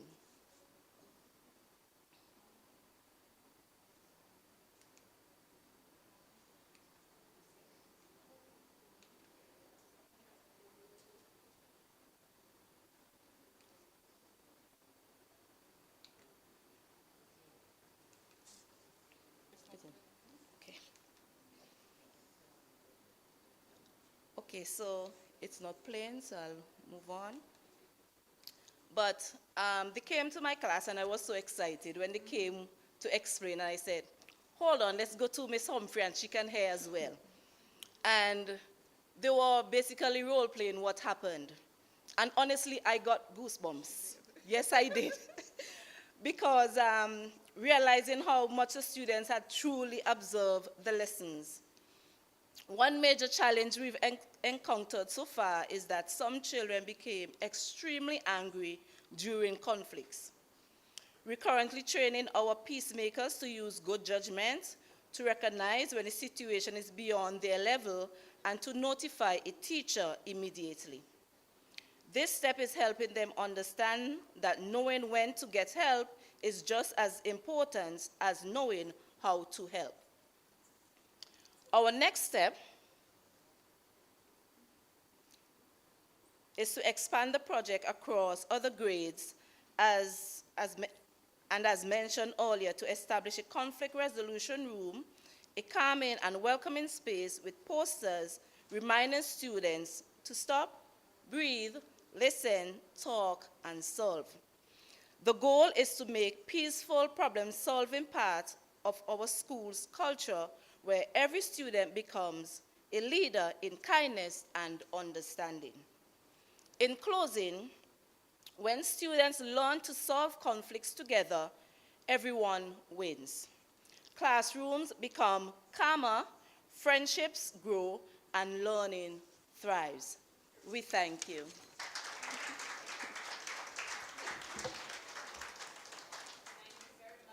Shekima and Kimberly, do we have any comments, feedback?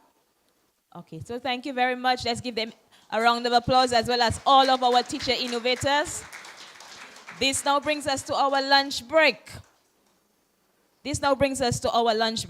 So we're going to go down to the restaurant area, and then we are going to be back here at 2. Okay? Have a good lunch, ladies and gentlemen.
you want me to unplug your laptop?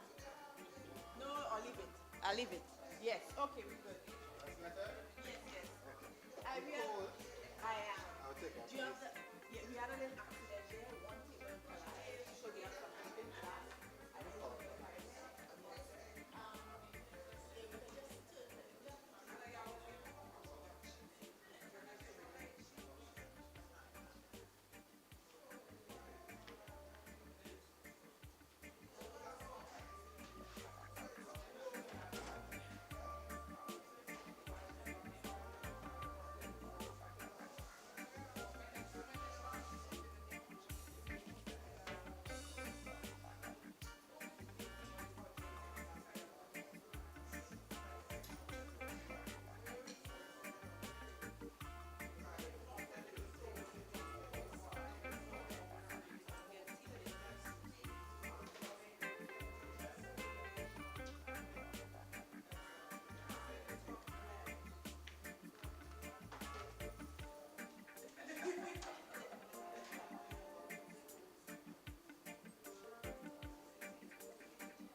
But that's not realistic. Yes. That ain't realistic.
wanna see it. I love your vibers.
Good afternoon, everyone, and welcome back.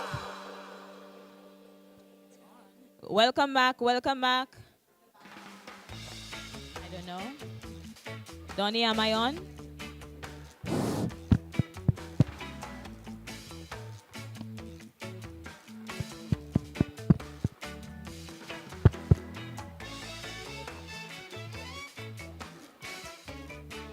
Good afternoon, everyone. I don't know. We're back. Good afternoon. Thank you so very much for coming back. Can you hear me clearly? We're a little bit behind, so we're going to try and move on as quickly as is possible. We have a session now on sense making. But before we get to that, just a bit of housekeeping. Tomorrow, we start again at 8:30 a.m. right here. Something we would like to do tomorrow during the break time is to take some country pictures. So during the break tomorrow, we would like to take some country pictures in front of the banner and so on. So be mindful of that, please. Thank you. And for those presenting tomorrow, if you can kindly share your presentation with Donnie, so then you can facilitate the process tomorrow morning. Okay? And what else? One other thing. For the sense making, we are going to go into groups. And then after the sense making, we still have another session. So the sessions are going to be 45 minutes. A very productive 45 minutes. So in group 1, we're going to have the St. Lucia teachers, St. Vincent and the Grenadines principals, and Dominica admin. You'll be group 1 and you'll be in the boardroom with Yvette. Yvette is at the front. And group 2 will be our St. Vincent and the Grenadines teachers, Dominica principal, and St. Lucia admin. You will be in here with Angel towards the back.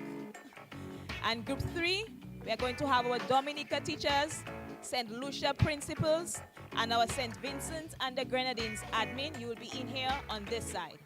Good. So this is for the session we have in right after. 45 minutes. After the 45 minutes, we have one more session. I know it's long. We have one more session where you'll be in your countries. And Dominica, you are in the boardroom, and St. Vincent and the Grenadines and St. Lucia, you will be up here. Okay? We all right with that? Okay, thank you so very much. So again,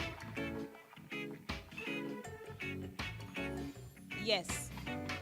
Yes, so at 3:15, you'll be back up here, and when we are done with our final group, you'll be dismissed within your groups. Okay, so once again, St. Lucia teachers, St. Vincent and the Grenadines principals, and Dominica admin, you are with Yvette in the boardroom. Thank you very much.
Hello, everyone.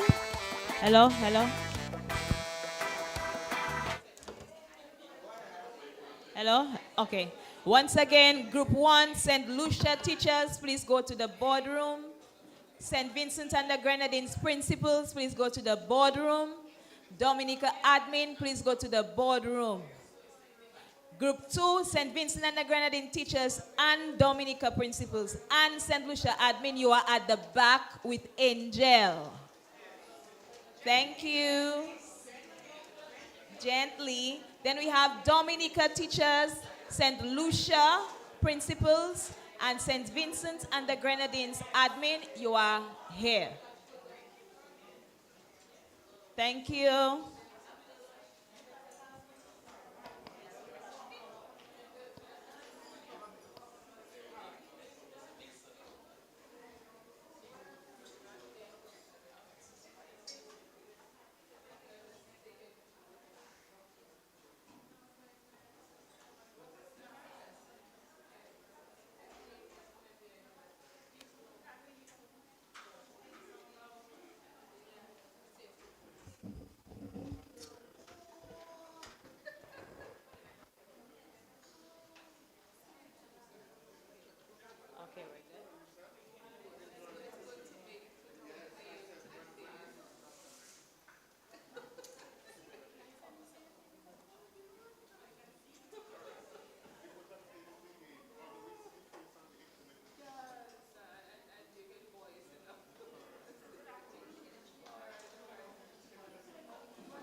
arouse my own thought process is the use of the statistics, the data.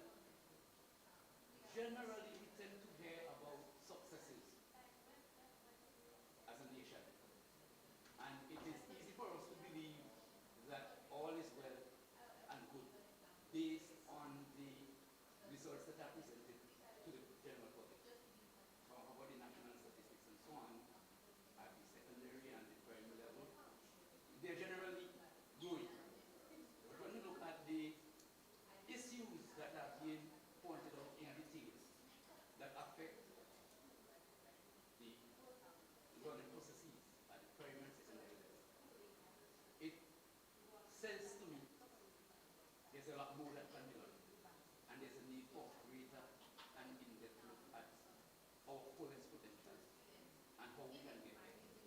So I'm thinking that the information as is presented in the form of statistics should not just be used in this forum, but it should also be spread across the general public so that other stakeholders can understand that there's just not a need for teachers to work in isolation because we can also play an integral part in moving the process forward.